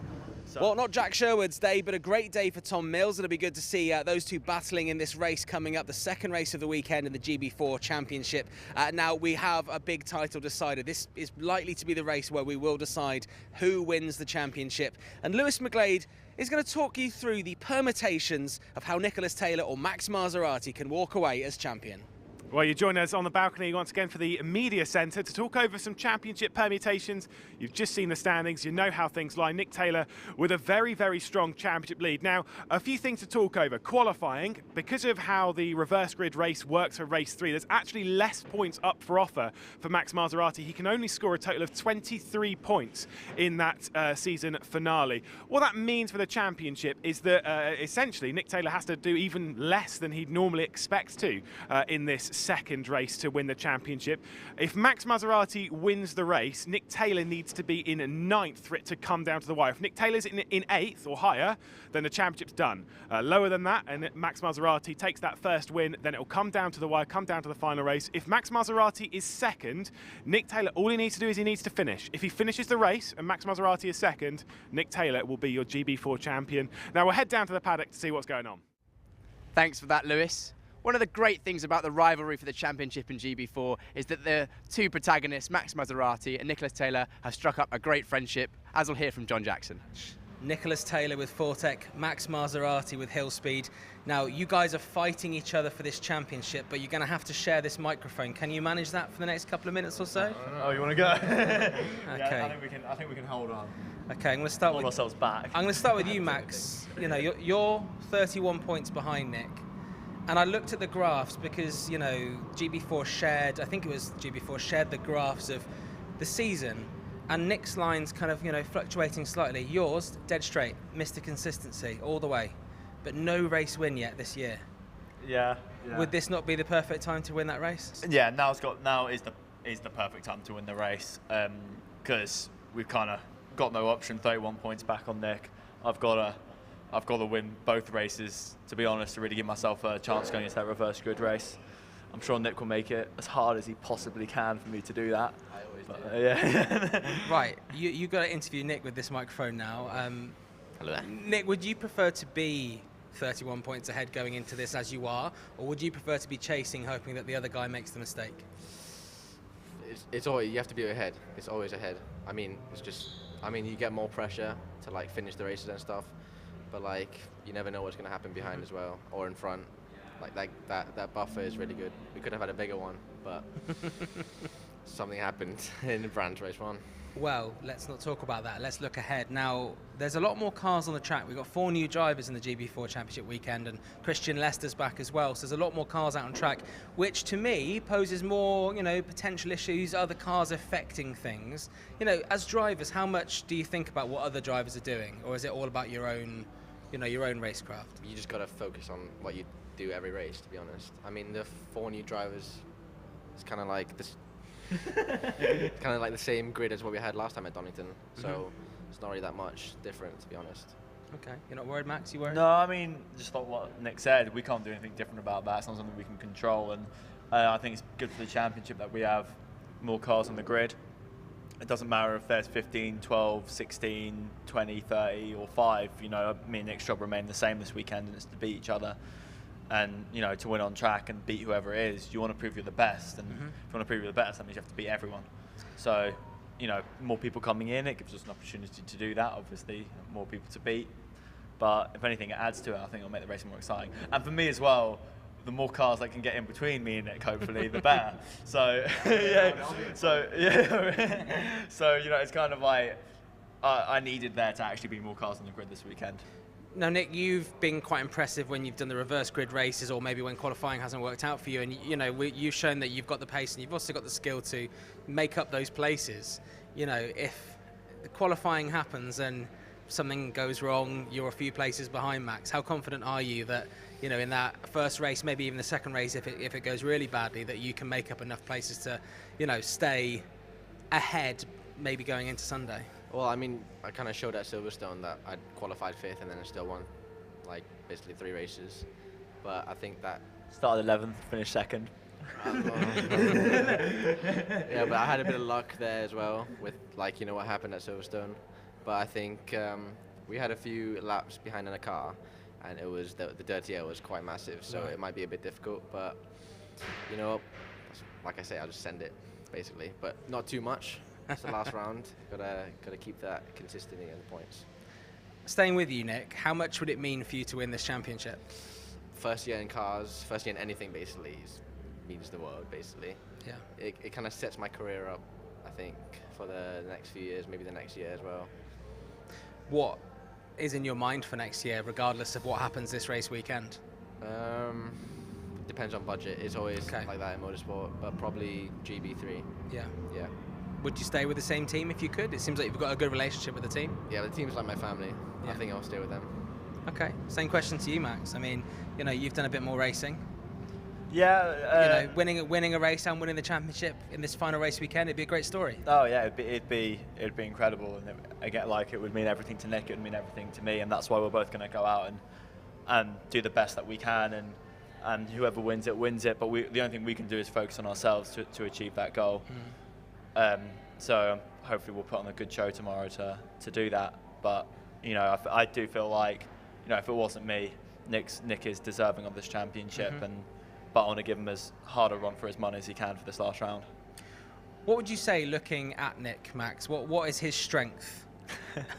Apart from those good looks. Not in terms of the makeup of his face, his cheekbones, his jaw, but as a driver, as someone that you've raced, you know, in multiple races now this year, you know, what would you say is his strongest attribute? Definitely his, like, raw pace. Yeah, like, you know, it's whenever you go on track, you know, he's going to be about there, and he's always the benchmark. When we show up, it's like, right, where's Taylor? You know, wherever he is, you kind of know, it doesn't matter what tyres or what's going on, that's going to be about where the front row is, you know. So he's with that raw pace. It's always good to see. And, you know, as say in the race, I'm not going to get any 0.3 of a second off him. If I'm behind him, I'm going to have to work like hell to catch up to him. And if he's behind me, I'm going to have to do everything I can to keep him there. Yeah. Same question to Nick. I mean, you can absolutely comment on what Max looks like. We know he's got a strong look, a very marketable look with those aviators on, the jet black hair. I'm pretty sure he has to shave like 3 times a day as well. Very virile guy. I mean, what are we saying? Well, yeah, his consistency has been amazing. I mean, you haven't DNF'd, have you? No, you had that puncture at Silverstone. Yeah. But like still, like you said the graph, it's just a straight line. It is literally a straight line if you do a straight line, yeah. I mean, he's got that experience from before, like how to progress through a championship, and also your how you've progressed your pace as well from round 1. I think you've really improved as well. I think as well, I could say that probably about yourself. Like everyone's come on massively, but I'd say, like, especially like, because, you know, the early rounds, it was like your first races in cars, and like some of the races kind of showed, but you ironed those out so quickly. It wasn't like this was something that over the year it was kind of like, oh, Nick's really quick, but he always stalls it. It was like, you did that race 2, never did it again. But, you know, but I did that in my second ever car race. I won the first race, stalled it on the second. So I know very much, you know, watching you, it kind of reminded me, when I was 17, I had my first year in cars. It was I'd say, almost identical to Nick. It was won my first race, won 50% of the races before the last round. You saw the race 2, I saw race 3, so, you know. Exactly, yeah. You know, we're a little bit different. But you know, Nick's come on so well through this year. I remember actually saying at Snetterton, like, if he irons out those mistakes, he's going to be a really hard competitor. Yeah. And like, are you gutted he's ironed out those mistakes? Oh, I am. I am. You know, by the time we got through all, and suddenly those mistakes were gone. Yeah. You know, we came back to here, Donington, or Silverstone, even the round before that. Starts were mega, pace was mega, racecraft was brilliant. You know, we had a really good battle, actually, I remember, at race 2 at Silverstone. Oh, that was like 4 cars.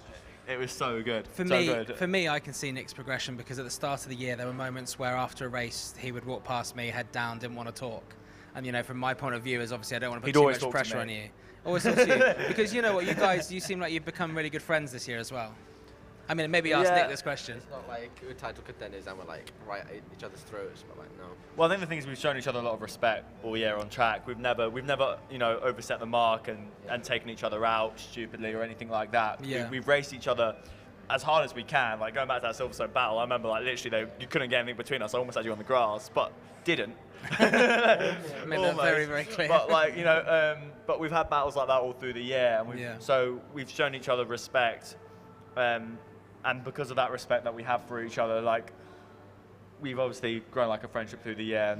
But don't get me wrong, we're not giving each other secrets. We always tell each other misinformation if we can. Yeah. And I told you, turn 1 6th gear tomorrow. Exactly. Turn 1 6th gear. Sixth gear, turn 1. Yeah, sounds like great advice. Yeah, exactly. Now look, finally guys, I've got to say that you're always very well supported. Some of the drivers, their team are their support, but you always have family around. Your dad Lee is always here, always chatting to me, and I know your girlfriend comes, and we saw the Max Maserati fan club at Silverstone with the Aviators, and Nick, your family's always here, and it's always great to see your mum celebrating with you as much as you maybe get a little bit embarrassed. I get hugs from your mum. She hugs after everyone. a race, yeah. She gets scared sometimes. She doesn't want to watch the racing. Like even in testing, she's just like. Right. My mum won't come. Really? She won't. She gets too scared. She won't come either. Okay. Well, look, I'm going to ask Nick first of all. What is the bit of advice that maybe your family have given you coming into this weekend? Stay calm, basically. Because whenever I don't stay calm, I just over push, and then like go sideways and everything. And once I calm it down, it's really, I just get into the zone. So hopefully I'll do that. Okay, Max. Just have fun, basically. Really? With the position we're in, it's kind of like just go out, have fun. Yeah. We know what we got to do, and it'll be what it'll be. But just stay relaxed, kind of same thing. Okay. My absolute final question is: we know that Nick likes to sleep. We know that Nick likes to ride his bike around. We know that Nick likes to eat toast before a race. How are you going to be preparing for the final race if it comes down to it, Max? Same as I do for every race, I just like going through data and onboards and just sitting there with Matt, the driver coach, and we can sit there for ages and just look at stuff. Hang about in the transporter. I don't really get to sleep. I sleep quite a lot in the night though. I'm one of those like people that's like in bed by like 9:30, 10. And Granddad. Up at whatever time. So I don't really need to sleep during the day. Yeah. But so while you're looking at the data, Nick's there chilling asleep, making his toast. I'm actually envisioning the data in my mind while I sleep. It's visualization. Visualizing. It's just a different way of doing it. Okay. You gotta have your naps during the day. It's like. You gotta have your naps. Yeah, absolutely. Well, it's different methods. You're both up there, 31 points between you. Thank you very much for sitting down with me today. Nicholas Taylor from Fortec, the championship leader by 31 points. Max Maserati with Hill Speed. But thank you very much for spending this time with me. Best of luck this weekend, and may the best man win. To say a cheesy cliche. Great to hear from both the championship rivals there. The race is just moments away where we potentially see a champion crowned. Let's remind ourselves of where we're racing this weekend at Donington Park. Well, the excellent drivers behind bring the racing, and me and Piers will bring the terrible cliches. Now, I mean, Piers, with that finish to the GB3 race there, we needed a lot to happen for Luke to tie the race up in that race. And here in GB4, Nicholas Taylor is a lot closer. I described it earlier as he has one hand on the trophy, doesn't he? Yeah, he's got a nice, healthy, comfortable lead. Basically only has to score 13 points throughout the day today. I think he has to finish 8th or better to guarantee a championship in this race, and he's got an excellent opportunity to do that starting from pole position. A really strong performance this season from his team, Fortec, as well. We've got to talk about them because we with the GB3 race there, we gave Luke and Hitech a lot of praise, but Fortec to have Yoel so close there, but to be so dominant here with Nicholas Taylor, with all the wins he's got and all of the the fastest qualifying laps that he's got this year. I mean, the team behind him in the first ever GB4 season, getting used to this new car and getting it up to tip-top shape. Got to have some praise for Fortec. Clearly, it's the first season that any of these teams have run this car in this configuration, and Fortec have done potentially the best job because Nicholas Taylor is romping away with the lead. He's been the fastest driver on most occasions this year, and the team as a whole must have have been operating at a very high level for Tech, with, of course, a championship challenge in GB3 coming up ever so slightly short, with, you know, Granfus doing excellently but not quite getting there, but second place is still very good. And then Nicholas Taylor, almost certainly, barring any disasters, taking the championship in this race.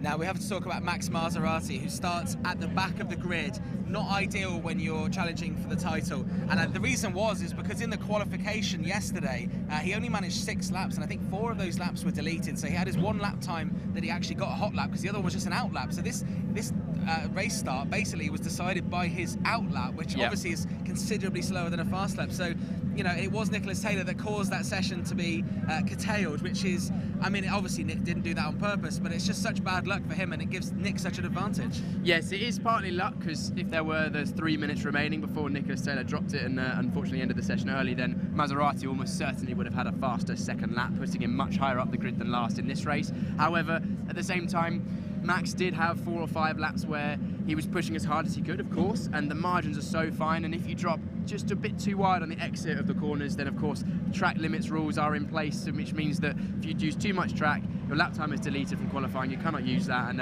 unfortunately that is a driver error.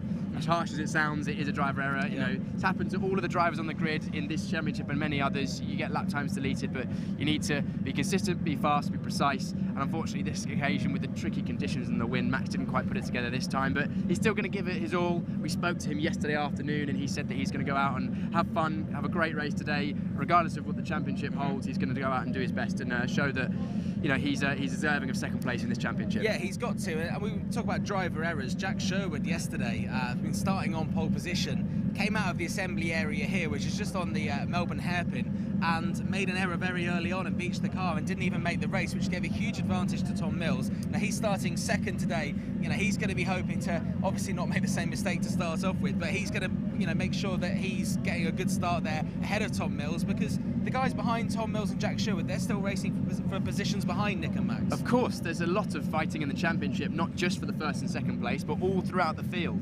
We've had, you know, this has been the first season of GB4. It's not been the largest grid, but we've had fighting throughout the field all year, and there's still championship positions to be decided in the final 2 races. Jack Sherwood will be hoping to push himself up as high as he can, racing the likes of Tom Mills and Gerald Waberski, and he's going to try and make amends for his mistake yesterday, which was really unfortunate, just pushing a bit too hard on the cold tyres. Today, similar conditions, so I'm sure he won't make the same mistake again. No, he won't. And in the GB3 race there, we saw, you know, it was a little bit earlier, you know, nearly about an hour earlier, wasn't it, that it started? And some of the drivers chose to be on the slicks and some chose to be on the wet tyres. In fact, the majority were on the wet tyres. Here, everyone on slicks, and, you know, as a driver yourself, that's the right decision, having seen how it's dried up. Of course, the race, not the one just before this, but the one before that, was the GB3 race, and that was, by the end of the race, the slick tyres were clearly the tyres to have, with Bryce Aaron and Kian Shields cutting through the field, and fastest lap being set, I believe, by Matthew Rees on the slick tyres after his little spin. So at that point, at the end of the race, slick tyres were the tyres to have. We've only had a race in between. We've had a race in between now and then to dry the track further. The sun is out, the wind is blowing, so it's almost certainly a slick tyred race out there, as we can see with all of the cars on the grid taking their slick tyres. Some taking some new tyres in this race. I can see the new driver of McIntyre there taking some 2 left-hand side new tyres, so look out for him in this race. He'll be very fast. Yeah, looking forward to seeing what happens in the race coming up. And of course the grid will expand in GB4 next year. We've already got Fox Motorsports who have announced themselves, and we've had other teams testing with a view to coming on board with GB4 next year. But in this final race there are 4 new drivers. Yes. And to me, I'm not a racing driver, you know, I'm not even good on a racing sim. You're a racing driver. If you are someone like Nicholas Taylor who wants to wrap up this championship, and there are 4 other drivers on the grid who are obviously exceptional drivers, but, you know, this is the second race in this car, a lot to get used to. Are you in any way concerned if you know, see one of those drivers doing anything that could possibly, you know, cause you a problem? I think every driver treats every race the same, to be honest. I did anyway when I was driving, and these drivers will be. The car ahead of them, they'll pass it. If there's a car behind them, generally you'll just fight it as if there's anyone else. These new drivers are out there to try and prove themselves, to the teams, to prove themselves to the championship, to prove that they are deserving of a race or a position on this grid for next season. Yep. So they'll be doing all they can to try and win this race from wherever they start. Of course, and as if by magic, perfect timing. That's your cue to lead me, Piers. The cars are heading out on the track right now. A slight delay, possibly. It shouldn't affect the amount of laps we have. But as you can see behind me, the car's heading out to the grid. It's the GB4 Championship. Nicholas Taylor could wrap up this championship. He needs just 7 points, with his title rival Max Maserati starting down in 14th place. I have a feeling we will have a new and inaugural GB4 champion after the end of this race. Piers Pryor will be alongside Lewis McGlade talking you through the action.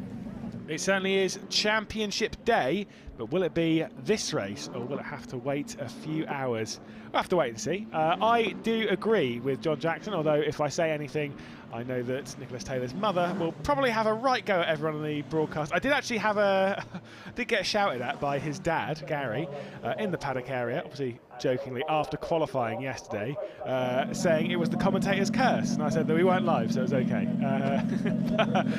Alas, in this race, things have worked out for Nick Taylor. He'll be starting it from pole position alongside Jack Sherwood, who will try and get through the formation lap without a spin this time.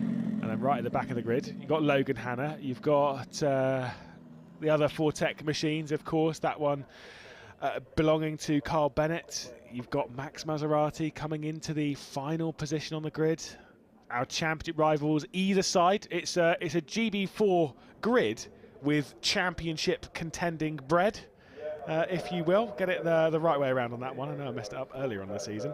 Quite windy out there. I know these cars aren't super high on the downforce, but that gale will be coming about, and you can kind of see it's a slight crosswind up towards T1, which means it'll be a tailwind down into the old hairpin, which I'm sure will cause a whole heap of issues. Obviously, when you've got the wind coming in from the rear of the car, it's kind of like lifting up the rear of the car just ever so slightly as you're trying to turn it. It'll make it a little bit looser coming through. I've been told that in GB3 it's a slight lift. You've got a headwind in the old hairpin. It's a slight lift. We do have a staller on the grid, so that is not ideal at all. They have got going again though, because they can refire the car. That'll be Alibi that had that stall in the number 14, of course, new for the round, getting used to the foot clutch and whatnot, as it is a tiny foot clutch inside the car. Obviously, it's not a very big cockpit, but either way, getting it back going again, so there's no big drama. We'll take a look at the grid then for the penultimate race of the season. Nicholas Taylor will be starting pole position as he looks to crown himself as the 2022 champion in GB4. Jack Sherwood will start alongside the second spot, looking for a redemption story from yesterday. Tom Mills, race winning yesterday, starts from third to the right alongside his teammate Jared Roberski, who had some great moves as he marched his way up onto the podium. Alibi, great start yesterday, great start to this campaign, 4th place yesterday. William McIntyre alongside, who had a couple of issues alongside with Ollie Clark, who had that big spin coming out of Redgate. He'll start from 7th spot. Megan Jilks in 8th position alongside her new Hill Speed teammate Jess Edgar and Logan Hanna 9th and 10th for Fortec and Graham Brunton Racing. Carl Bennett starts from 11th position alongside Chloe Grant, who struggled a little bit with Donington Park this weekend. Christian Lester, the man, the myth, the legend, will start from 13th before we get to Max Maserati, 2nd in the championship, 14th in the race. He has got a lot of work to do, a lot of work ahead of him as he'll look to try and potentially keep the championship going.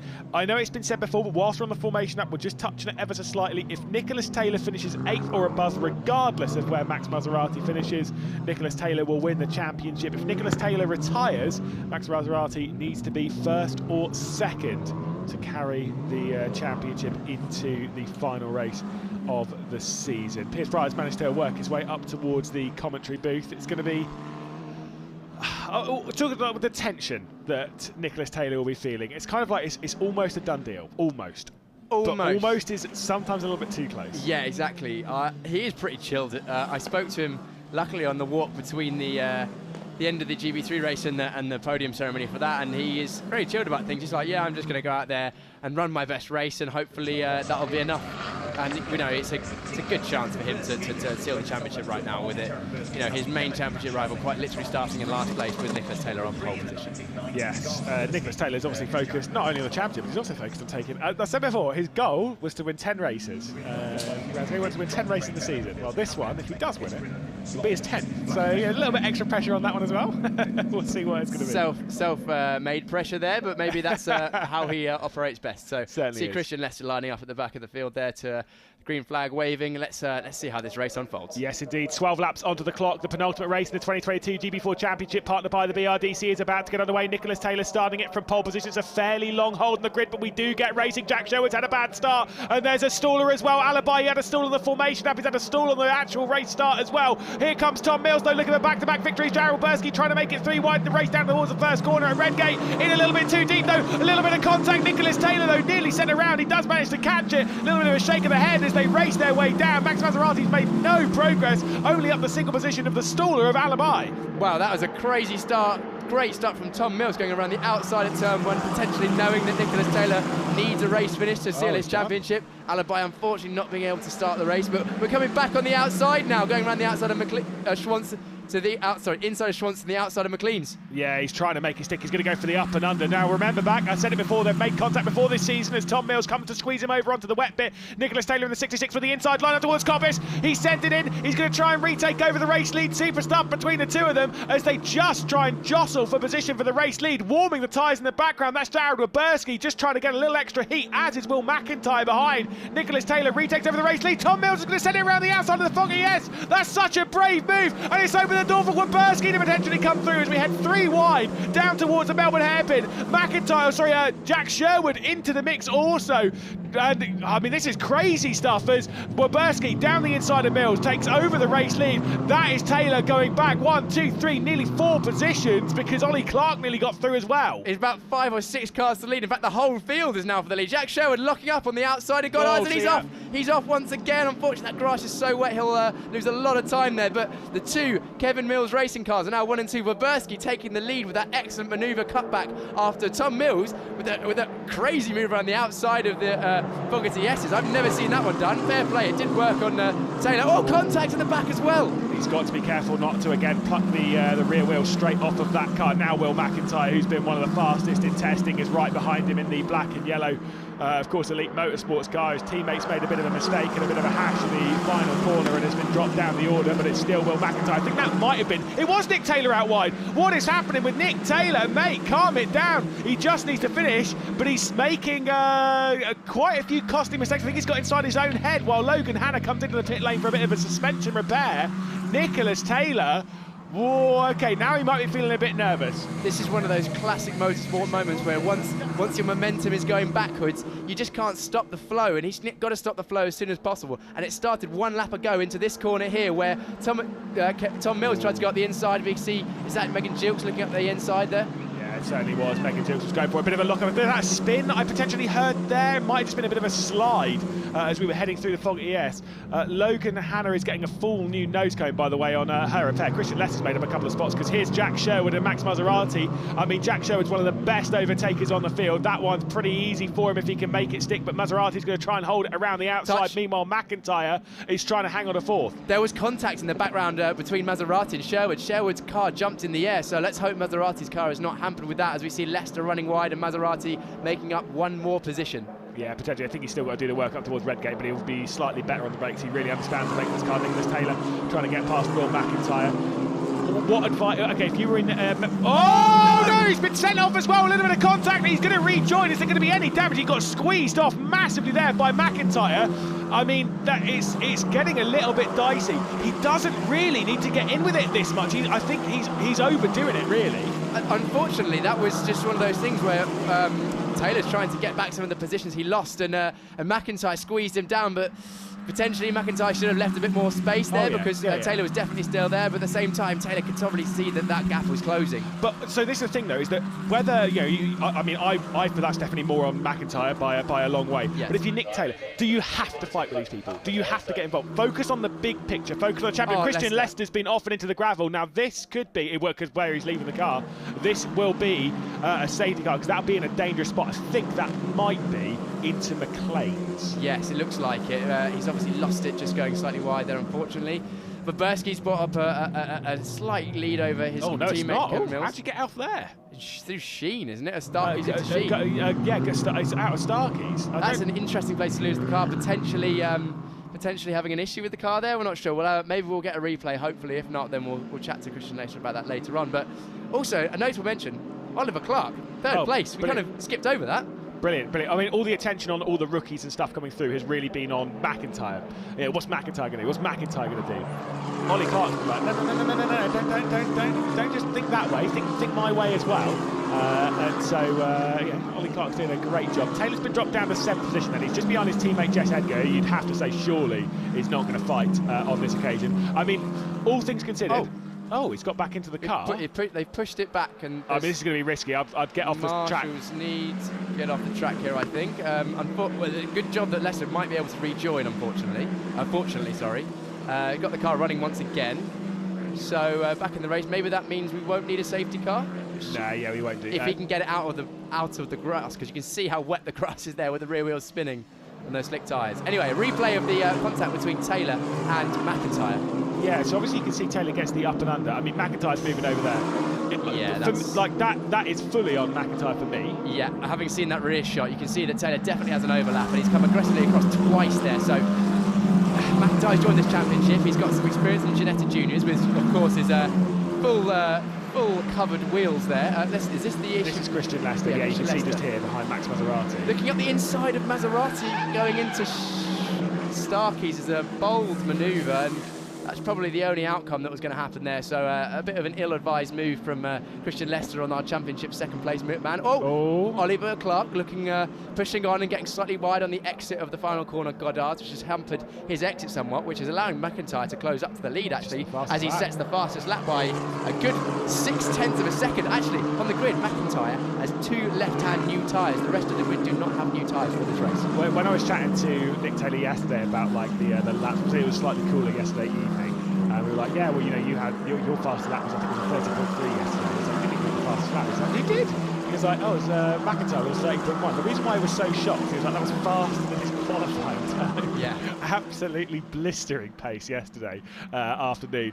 In the race as well, we've still got some pretty handy pace. That was 31.2 for McIntyre. Nick Taylor, by the way, did get past Jess Edgar, so he's back up in the 6th position. Where does that leave us? All things, because he's still ahead of Maserati. Maserati needs to win this race, right? Yeah. That's the big thing. So right now, all things are still good. Maserati doesn't really have the pace to catch even these lot, which he needs to do. So right now, as things stand, Nicholas Taylor will be the champion in this race, as we've got Christian Lester back into the pit lane. Although we have seen so much drama in this race already with Nicholas Taylor. He's had probably 2 or 3 or 4 times in this race where he could have ended the race in the championship hopes for this particular race. Although we can see the pressure being applied by McIntyre on the back of Oliver Clark for a podium position. That would the fight with the rookies.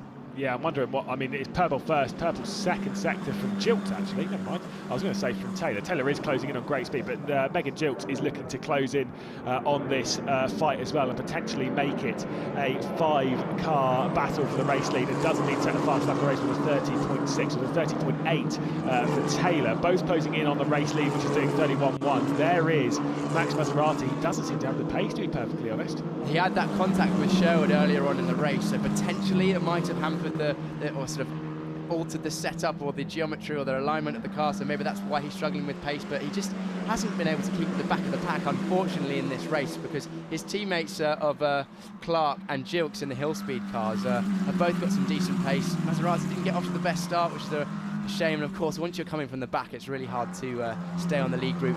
As we know, the slipstream in this GB4 Championship allows for a great racing, and it allows the racing to stay close, but if you're not in that group, then it's hard to stay with the front drivers. Things are calm at the moment. We know as we head into the halfway point of the race that it will be turned up to 11. That is for sure. As big bit of the curb being taken there from McIntyre, who'd be right on the rear end of Ollie Clark, who made contact into this corner yesterday, actually in the first race of the weekend. Again, McIntyre right up behind Oliver Clark, nearly touching him on the entry. As we look at our championship leader Nicholas Taylor, who is gradually eking his way back into this lead fight with a faster lap than the leaders by about 0.3. So if they start kicking off, then he might have another sniff at his 10th race victory. Well, especially as Megan Gilks has joined that fight. Megan Gilks knows how to win around here. She did win, of course, her last race win in the GB4 Championship was around here in the second race when we came in the first time earlier on the season in round 11 of the championship. There is the fastest lap set from Nick Taylor. That was 4/10 faster than our race leader, so Taylor is flying right now. He's resettled, he's reset, he's thought, right, all the drama's out of the way. All I can do now is go as fast as I can with that. You know, he knows he's got the pace, he was on pole in this race, he's had a few issues, but he's thinking, right, if I can just get on the back of this group, there's no reason why I can't finish my championship off with winning the championship and also a podium. As Oliver Clark looks up the inside of Tom Mills into the McLeans, it was a late lunge, and now he's vulnerable from McIntyre in the Elite Motorsport car as well. Yeah, he's got to be careful with those kind of lunges. You kind of need to be fully alongside as you head up the hill, up through Starkeys and through the Schwanz. You need to be alongside if you're going to make a move effectively stick, unless your name's Jack Sherwood, at which point, I mean, we've seen some mega sense from Sherwood. McIntyre had a little look there, which was then covered off by Ollie Clark coming down to the Fog ES. This is allowing Jared Oberski to clear off at the moment. I think as much as it says 6 on there, that definitely, by my eye, is closer to a second. Tom Mills having to defend. There is the move to the inside. That's Ollie Clark sending it in. Is there going to be a brush between the two? There certainly is contact. Will McIntyre, though, with the up and under, takes over second position as Tom Mills gets pushed out wide, and that is going to drag Nick Taylor back into this fight. That was a robust move from Oliver Clark. You could see that coming because Mills was already closing the door, but Clark had committed to the apex, and they made contact in the middle. We've seen so many times that this year that wheel-to-wheel contact often ends in a DNF, but this time they both get away with it just about. Well, Tom Mills using all of the track. We've seen that time and time again in the championship, where he uses literally all of the track available, and then even that little bit more. I still remember back to Snetterton and that run into Agostini, taking way more time than us. It did nearly catch him out yesterday up into Coppice. He took a little bit too much cover in the wet conditions when he pulled him offline. But now he's really feeling the pressure from the 66. Nicholas Taylor, he's charged his way back up to this, and I think he might have a bit of issues. Megan Gilks, though, having a couple on the race up the hill, having a slow exit from the old hairpin with the inside line. There's contact, and there is contact, and Mills has been sent wide. You can see Gilks was not on the right line coming up through the hill. Now they'll both be stuck. Bit of a clap there from Tom Mills. Unimpressed. Very unimpressed with that. It did look like Tom Mills closed the door and didn't leave Megan a huge amount of space. Whether he left enough, we'll have to look at a different camera angle. But yeah, double wave yellow, potentially a safety car coming out, which could be the end of the race with only 6 minutes remaining. But hopefully we can get the race running once again. Yeah, we'll have to wait and see on that one. Of course, there is Megan Gilks. Of course, her brother just having great pace around here in the previous race, moving up from 19th to, I think, 13th in the first race of the weekend, and the 19th to about the same spot in GB3. Megan thinks she might be able to get going again. Yeah, same as what Christian Lester did, of course. Yeah, but she's in the gravel, so getting that car out of the gravel is not an easy job with just manpower. That will require some sort of motorised assistance, I reckon. Yeah, which definitely would need to be done under a safety car. No safety car out yet. We'll take a look on the replay. I want you to talk through it. So a slow exit from through Starkeys and Schwanz, which left Tom Mills only one option to go left. It did look like Megan didn't quite make the apex. Let's have a look at this angle. They made contact quite early in the corner, but will have both been braking very, very late. Again, not having the best camera angle. It does look like that Megan just didn't quite make the apex, and Tom would have allowed one car width. Yep, safety car has been released, so that is going to neutralise the race for a small amount of time. If that does end the race, then that will be Vaversky from McIntyre from Clark. So two new drivers to this championship. I said rookies earlier. Clark is technically not a rookie in this. Because he's raced in GB3 previously. Against someone in the commentary booth as well, not me. That's fine. I mean, I will say for Megan Gilks, I mean, she was trying the Giga Chad send straight down the inside up towards McLean's. Unfortunately, basically left a Texas-sized gap to the apex. For me, that's on her a little bit. Yeah, she was quite far off the apex. Yeah, to make a definitive argument here, it would be worth looking at the onboard camera, which we don't have access to in the comms booth, unfortunately, at this stage. So I'm sure the stewards will look at that thoroughly, and they'll make a decision from there. But it's both disappointing for Tom Mills and Megan Gilks, regardless of the fault. Because safety car coming in this lap, has it already come in? I don't think we picked up the safety car yet.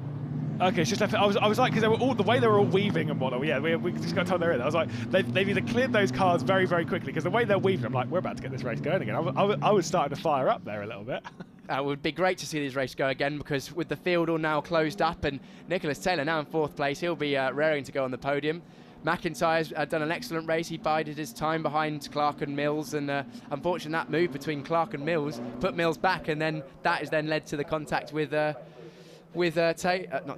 Jilks, so he'll feel pretty hard done by in this race, just effectively minding his own business and being assaulted twice. But hey, it's been entertaining racing. It's never a dull moment in GB4. I think so. You can kind of see how slow Wilberski's going with this. I kind of get the vibe that he wants to see some racing a little bit, but going very, very slow to kind of make sure that we don't go over the lap count. The time is a bit more of a question. This will be a timed race, by the way. Yes. This will go down to 3 minutes left, essentially. Obviously, the previous GB3 race was a timed race. This certainly will be one now with the safety car and how slow that lap was. We did kind of see this at Spa with Callum Voisin. He went so slow after the safety car had come in that when he came over the line, the checkered flag had come out, so he didn't have to do another lap. It's a Le Mans tactic. It's so good. I love the strategy. I love the strategy. Unfortunately, the race didn't actually end up going to Callum Voisin, but it was nice thinking.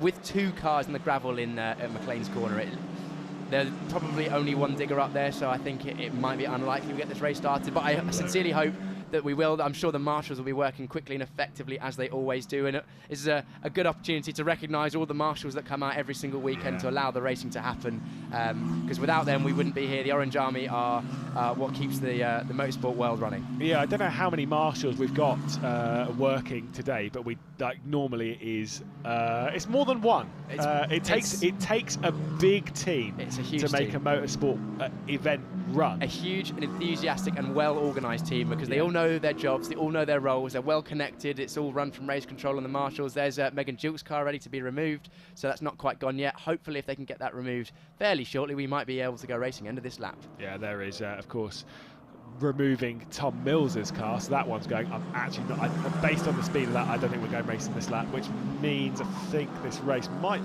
bit of an anticlimax, but I think this race might be coming to the checkered. It looks almost certain, yeah.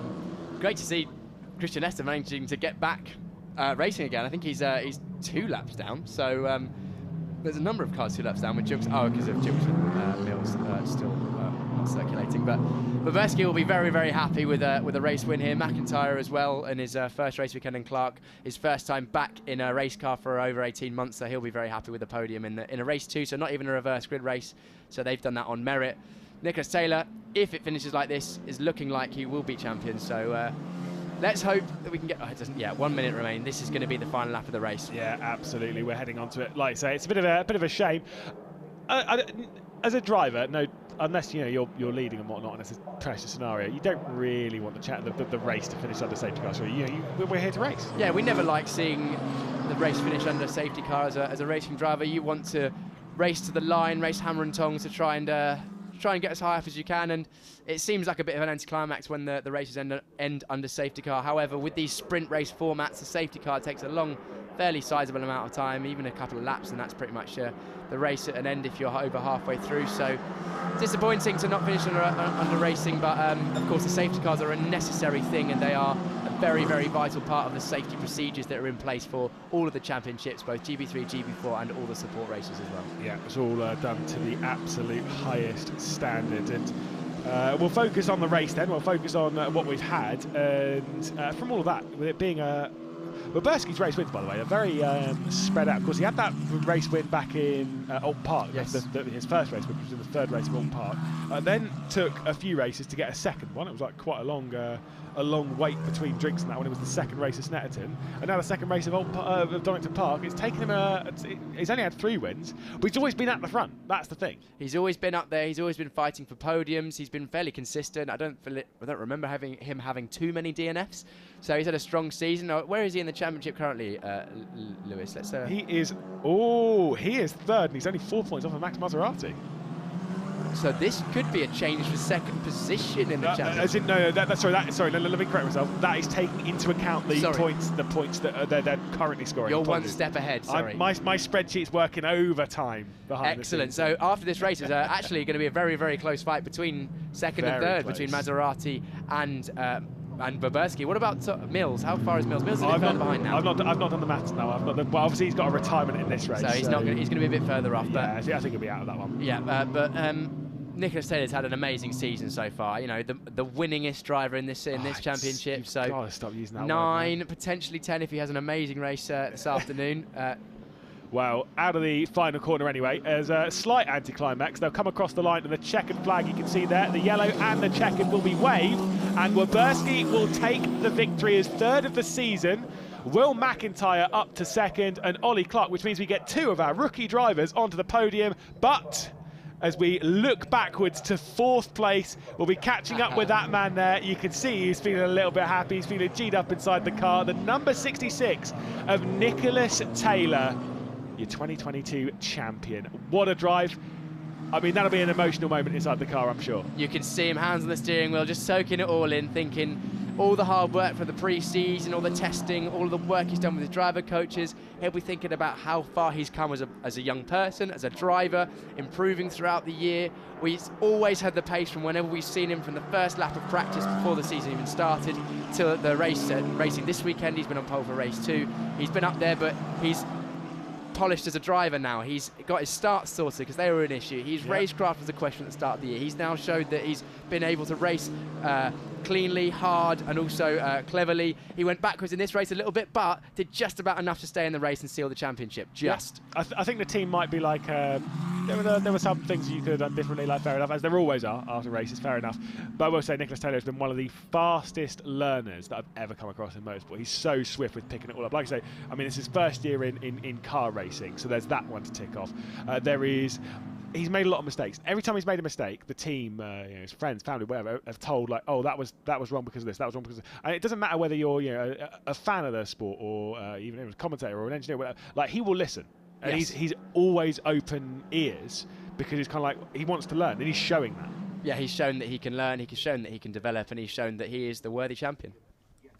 Well, Jared Waberski has taken the victory then. Of course, these margins will be extremely tight, obviously, because we finished under the safety car. Slight anticlimax on that one. As much as Waberski finished in 3rd yesterday, he goes 2 positions better and takes the victory in the first race of Sunday. McIntyre in 2nd, Ollie Clark in 3rd. Again, we'll be catching up with those 3 after the race, but Nicholas Taylor, we'll have to catch him in the paddock, I think.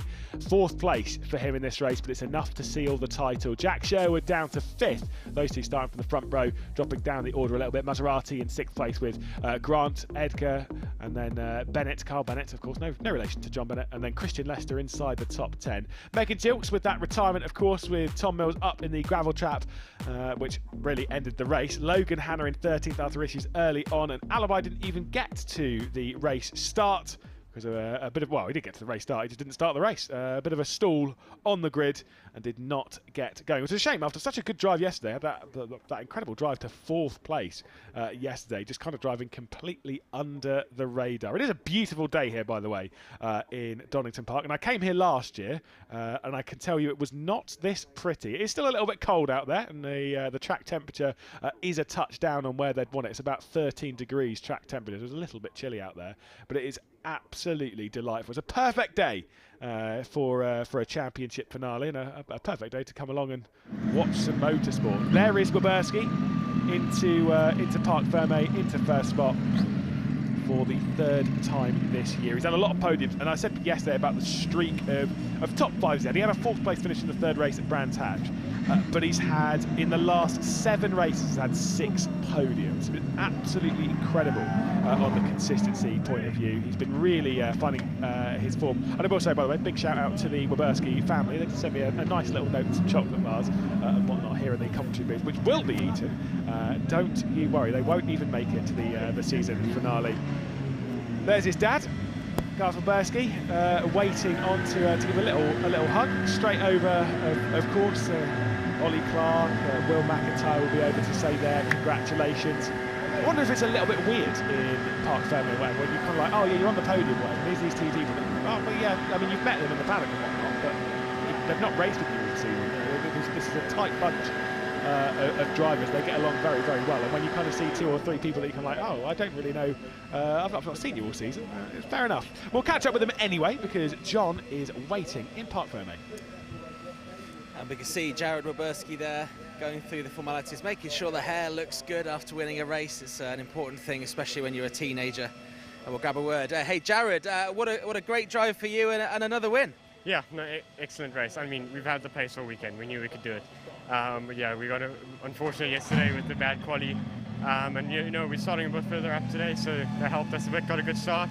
I saw the two battling in front, so I knew it was a prime opportunity to make a move. And yeah, it just opened up well, and then ended up just opening up a gap and maintaining the race from there, really. You've done really well this season as a whole, and one more race coming up, and we know you've done a test with Hill Speed in the GB3 car. We've just crowned the new GB3 champion. Is that where you think your future's going next year? Yeah, I think we really want to do GB3 next year. I think it's the next logical step for us, especially from GB4 into GB3. So I think, yeah, we're definitely looking and trying to make something happen for that next year. Excellent, a bit more testing to come. And finally, your family and supporters back home have sent all of us, the production team, a nice gift. And I want to give you a moment just to say hi to everyone back home, because I realise that, you know, you travel a long way to come and compete in this championship, and there's a lot of people watching back home. Yeah, no, I just want to say thank you to everyone who's tuned in, you know, supported me throughout this whole year.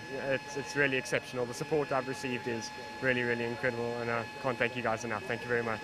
Jared, I'll let you go and celebrate with your dad, who I know is very proud of you. Jared Waberski, your race winner here in the GB4 Championship. Let me find Will McIntyre, who has wandered off. Let's find him. Let's go with Ollie Clark. Not bad for a roofer coming third. No, not bad for a roofer. It's good to be back on the podium. First podium in GB4. Really happy and good points for the team. Now, you know, Piers has raced against you before, and we saw some moves there. You weren't messing around, and I mean that's what you were used to when you raced against each other, right, Piers? Exactly. We know that you don't mind getting stuck in. How was that race for you? Yeah, it was really good. I've had some good races with Piers here in the past before, and I love getting stuck in. Had a good move around the outside of Taylor, and had a good move on Mills, so really happy. So, you know, if things come together, money's right, whatever, GB4 next year? GB4, GB3, really, anything, you know. Get back out there and down off the roof. Yeah, back on the track and down off the roof. All right, mate, well, congratulations. Ollie Clark coming third there in the GB4 Championship. And Will McIntyre, you know, second race here with Elite Motorsports, just come round so we're not in the sun. And, you know, a pretty tasty race there and a second place. Yeah, it's not bad, is it? I know you're used to winning, but, you know, second race in this new car is a pretty good way to start. Yeah, I'm delighted with how it's gone. I mean, I really wasn't expecting to really be in the top 5, but to get P2, I'm over the moon. And just finally, before you go to the podium, there was a moment with Nicholas Taylor where a bit of contact there. How did you see that? Well, I don't really know, to be honest. For me, I was in front of him, and I had the right for the line, but I didn't think he was even alongside me, so I'm not really sure what actually happened in the end. Okay, well, look, that's not for you to think about right now. Congratulations, second place, Will McIntyre there with Elite Motorsports, and those guys that we've just spoken to are going to head to the podium, and Lewis McGlade will talk you through it. Indeed, first podium for a couple of them. First time we get to see them taking to the steps, which we do like. We do have a bit of a track record with new drivers coming in and marching their way up. Remember back to Lucas Romanek, of course, at Silverstone, where he took that victory. Of course, we had Daryl DeLeon, who jumped in for Valor Racing here the first time we came here earlier on the season. Started off that round with a podium in the very first race of that weekend in round 10 of the championship. So we do have a little bit of precedent of young drivers jumping in and really getting up to speed quite quickly. But for Ollie Clark and for Will McIntyre, super stuff to have jumped in and got straight on their speed, got right into the thick end of things. And for Ollie Clark, immediately onto the podium, and of course Will McIntyre as well. I think, you know, he came into it and everyone was looking at him thinking this might be a driver to take a race victory, this might be a driver to really look at in the future. I mean, he is a driver to look at in the future, hasn't got that race victory just yet, but race 3, who knows. Waberski onto the podium for his third victory then of the GB4 Championship of 2022, as he sets his sights on potentially second in the Drivers' Championship. He will be just 4 points off as things stand, just 4 points off of Max Maserati and second position in the championship. Once again, as we had in GB3, instructions needed to be given to the drivers for those final podium pictures, which, as I've said time and time again, especially for those drivers jumping in. For Waberski, he's got enough of these photographs. He's had a fair few. For Maserati, for the other two, yeah, it's their first round jumping in, so these photographs might be held on to quite a bit. We'll take a look though at some highlights from the GB4 race.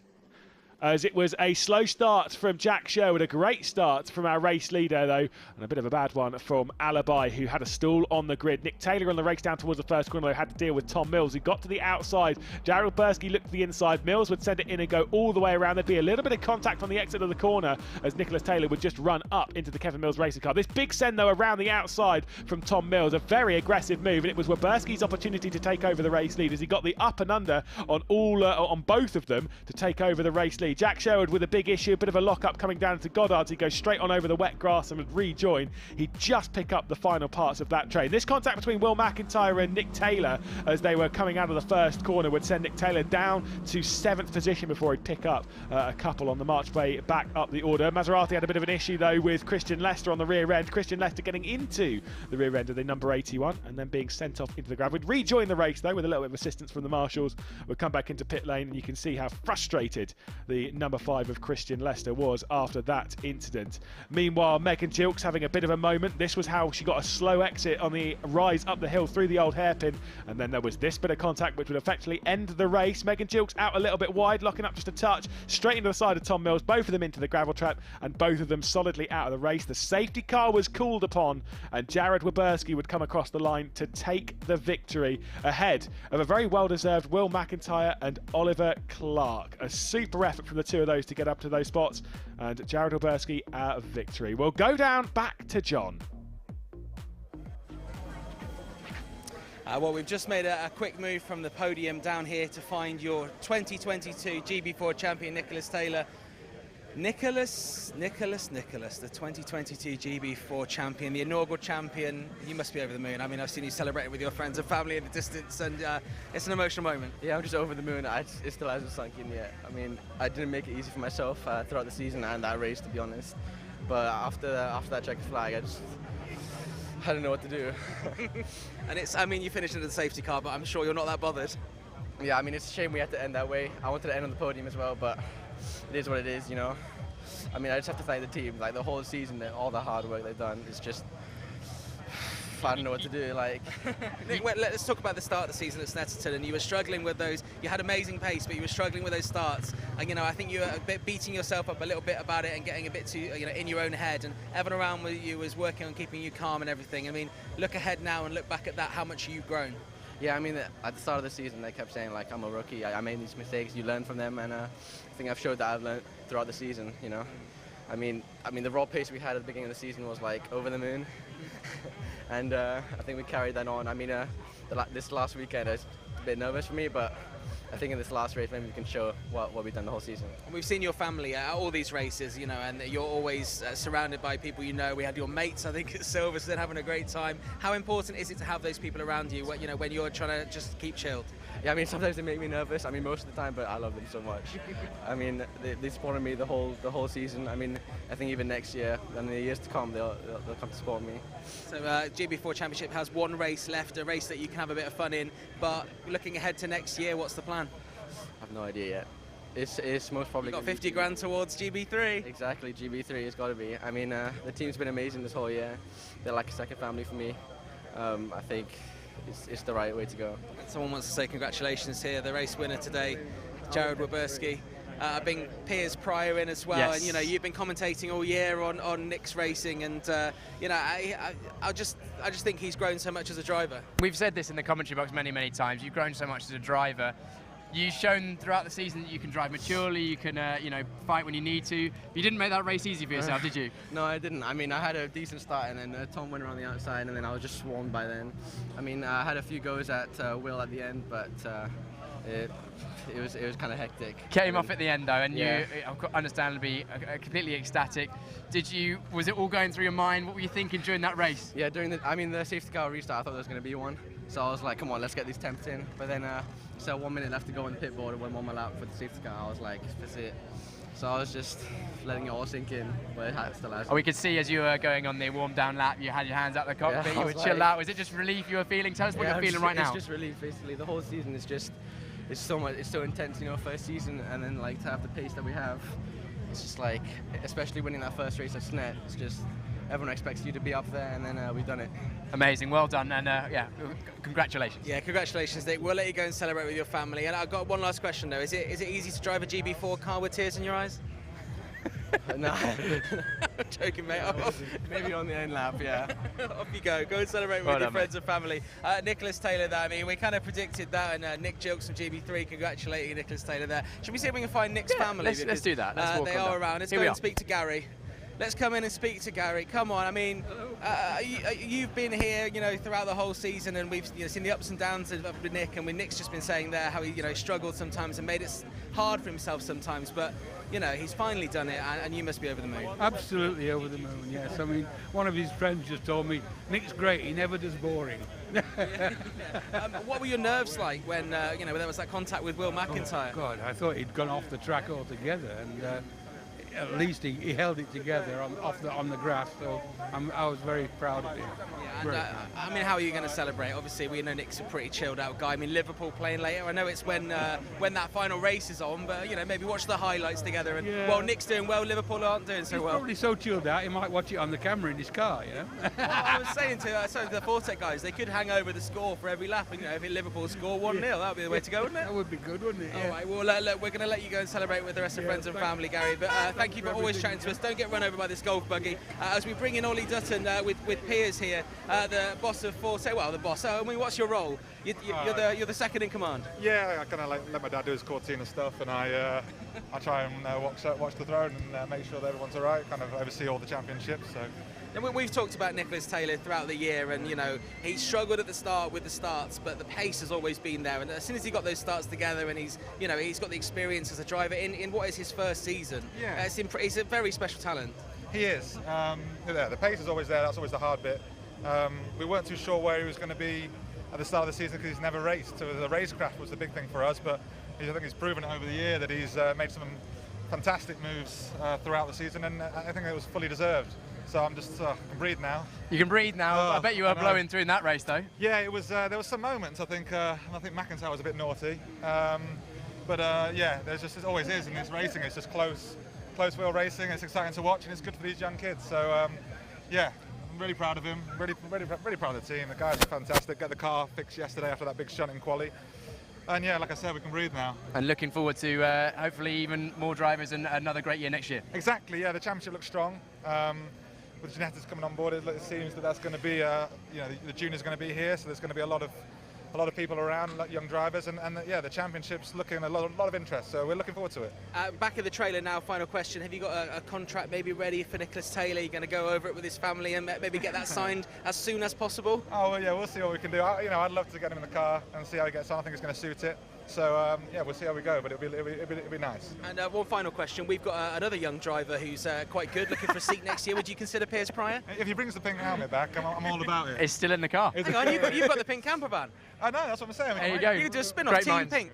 Ollie and Piers. All right, Ollie, thank you very much. Cheers, Shout out to us. I mean, it's obviously spirits are very, very high here. A lot of more Nick's family around celebrating. I'm not entirely sure we're going to get any of the other drivers at the moment. I can't see anyone around. We've spoken to Jared already. Yeah, we could get I've got the Fortec driver coach here. Oh, well, let's get the Fortec driver coach then. Piers is going to grab the Fortec driver coach. Come with me. Here we go. Let's see if he wants to chat to us. Piers, I'll let you chat to your driver coach here. Sorry, what was your name? Jonathan. Piers has just told me that you are the man behind Nicholas Taylor's victory. Well, I wouldn't say that, but no, I've been helping him throughout the year to just develop him throughout the year. Obviously, it's his first year in proper single-seater racing, and just trying to sort of help him with his sort of mental focus and also driving techniques throughout the year. So clearly it's been helping him, and he's managed to do a really good job, so really pleased for him. What areas specifically have you been working on with Nicholas? Of course, it being such an early stage of his career, there's a lot to learn, but what have you been working with him specifically? So mainly just trying to keep him sort of focused throughout the season. Sometimes he's been a bit too eager to say always wanting to be at the front, always wanting to win the races, which, winning championships isn't really about that.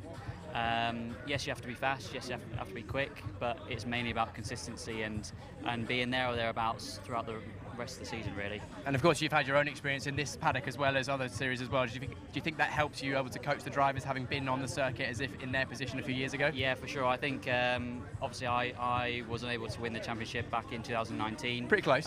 It was close, but just through a bit of lack of consistency cost me it, which I've learned from that, and I'm trying to help the young drivers to really develop that skill, because that's what's clearly important to win championships. Yeah, exactly. Thank you very much. It's a very important insight, and thank you very much. We'll let you go and celebrate with the rest of the Fortec team.